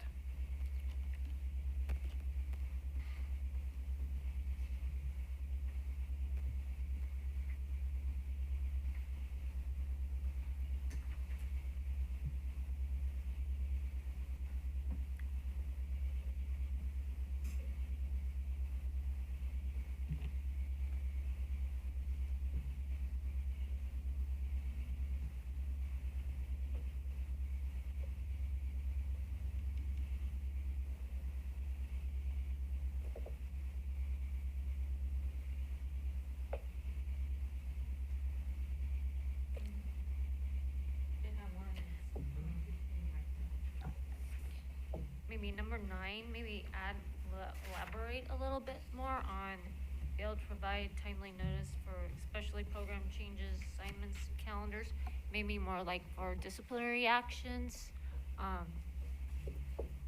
Elaborate a little bit more on that to notify the parents. Karina? Perhaps implied in 6, but thinking about one of the examples specifically spelled out language access, like translation or interpretation, I can't remember. So thinking about that piece in response to the question, yeah, again, it might be somewhat implied in 6, but I think we can also be very explicit for cultural linguistic. So I think, I don't know if this will be the right place to fit in, but something to do with, I believe that there has to be at most effort at transparency in the form of community-facing websites which talks about board goals or some of our outcome metrics, including the trend, safety, academic metrics, in a manner that the data is understandable and used so that the community can use it. In other words, you're collecting data from the people, and that whoever you're collecting from should be able to use it. It benefits them, so they can use it. Mm-hmm. So that's what I was just thinking of. That's also a part of family engagement. Yeah. Mm-hmm. And what those mean, what those data means, and what's. Okay, I think, I'm so glad we did the pause. That was good. It generated 3 more comments. This is going to be a little ragged as a summary, but what I'll do is read back to you what I and we are hearing, and then see if that feels directionally right to you. And then the next thing that you'll see from us is a proposed revision. In the meantime, any one of you, I hope, if you have more thoughts on this, it will be something that you'll raise with me in any of the multiple ways that we communicate, so that we can continue to incorporate your thinking. So first we have adding, or maybe even actually just fully rewriting the preamble so that it more fully captures the idea of a community that feels supported and seen, with shared 2-way engagement, and brings in the idea of ethical, fair, and just relationships that sustain the community and sustain schools through the community, and incorporates the importance of the roles that schools play in communities and the need for them to be safe and welcoming. In missing, we are going to look around, considering some of the options that are in the Fairfax County one that address 2-way engagement. And we also will be addressing the absence of language around cultivating a sense of belonging for anyone who walks into our schools. We will be revising a portion related to complaints, possibly using the Fairfax model, but also using some of the language that we've discussed today. We'll be revising number 6 to expand on and make more clear our commitments to language accessibility and broader accessibility. And we will be clarifying what we mean by stakeholders. And when we have an opportunity, reiterate the title. When we need to separate those different partners, we're doing it in a way that's methodical. And Satya will be attempting to figure out how to build the transparency one in here. But I believe we also should look at some of the other ELs and see if there's actually another EL that belongs in, although I wholly agree with you that it's part of relationship.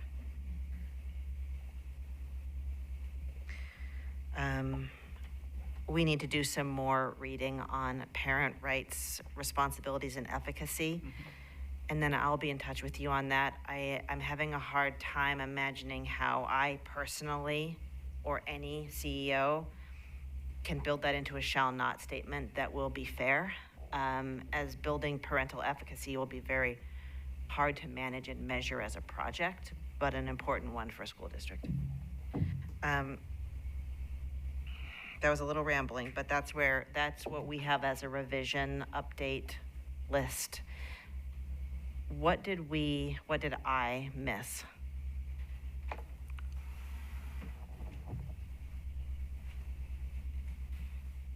So I want to ask, if we are a parent, will that revision build confidence in our organization and say that, yep, I can go into that building, I feel confident? Will a single mom raising a child feel saying, that's the place I want to take my child to? I mean, in other words, kind of, can we run it by some parents and say, what do they think of this before we kind of codify it and bring it to the board? Because oftentimes we develop a policy draft and then get different parents to sign up. It's more like a checkbox, get their input. So can we co-develop this using this concept and then taking it to have some parents also sit around and say, will that give me confidence to walk into that building? Will that African-American mother who just trying to raise a child feel safe? And then see what else they need or what their suggestions are before we kind of put it in that thing. Eventually we'll have to fit in the language, but it'll be also nice to run it by people. Well, that connects to Cynthia's comments about going to impacted communities first to say, what do you value? What do you worry about? And yes, I think that's a great catch and an important step. And a good part about it is that it will slow the process down. And I just want you to know that that means that we'll be bringing this back to you later after we figure out how to create that feedback loop. It could be a simple survey or a sample of people can just comment if it is a I think that's a mom wonderful sitting there suggestion. and that'll be a true way of showing engagement at the level of developing policy, not signing off on the policy already cooked. Okay. Thank you for that. I think we have our next steps, and I'll hand it back to you all for closure. All right, thank you.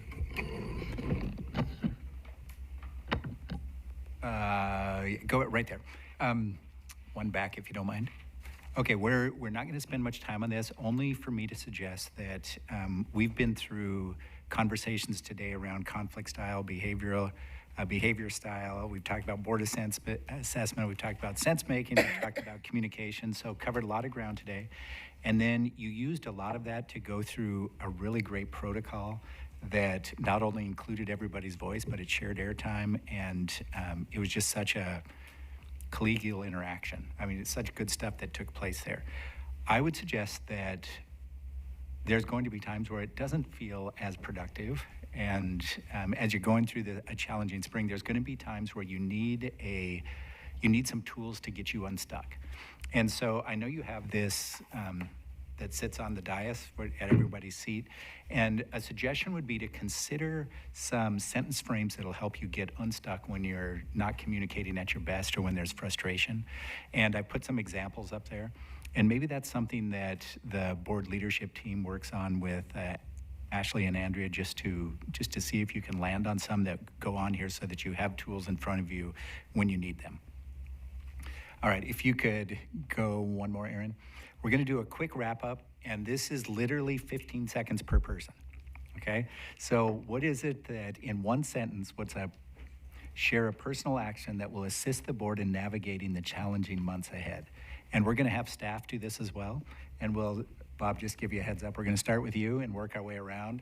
And then Cynthia and Andrea will have the last word as we go. But think of everything you learned about yourselves today and about your fellow board members and I should say the board superintendent team, not just the board members. And what is one thing that you personally can do? Not that you expect somebody else to do. One thing you personally can do that's going to help the board navigate the months ahead. And one sentence, we should be able to do that in 15 seconds, right? All right, let's give it a try. Bob, show us the way.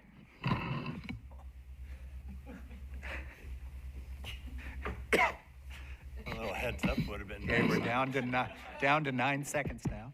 That's it. I will be that calming voice in the storm. Nice. I'll do a better job than I did. Bring data for complex decisions that we need to make with plenty of time for your consideration. Adding to that, trying to understand how that information can be best presented for understanding. I will bring a positive patient attitude to everything. When I send talking points, including the why behind some of them, when I can. From our DISC profiles, ensuring that our profiles are complementary and not contradictory. Providing clarity in our reports so that you all get the information that you need to inform the decisions you need to make. Ask clarifying questions to make sure that everything that we are reporting to you is well understood and that you feel like you can also communicate it out to community members that you talk to all the time. Meet new students and talk to board members and superintendent about what their experiences are.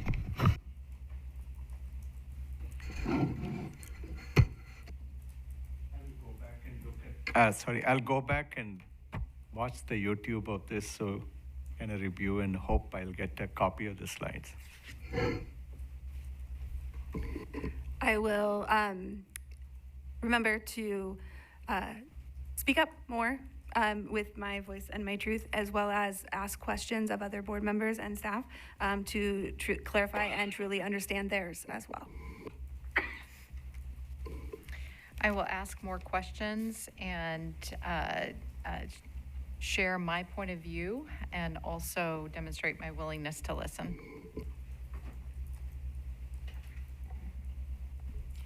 Initiating and adding to conversations.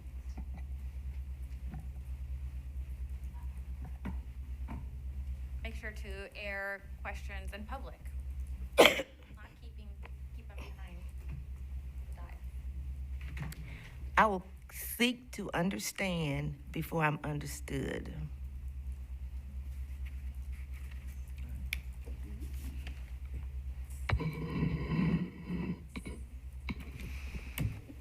Francis of Assisi.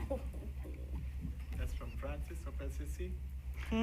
Seek to understand more than Before.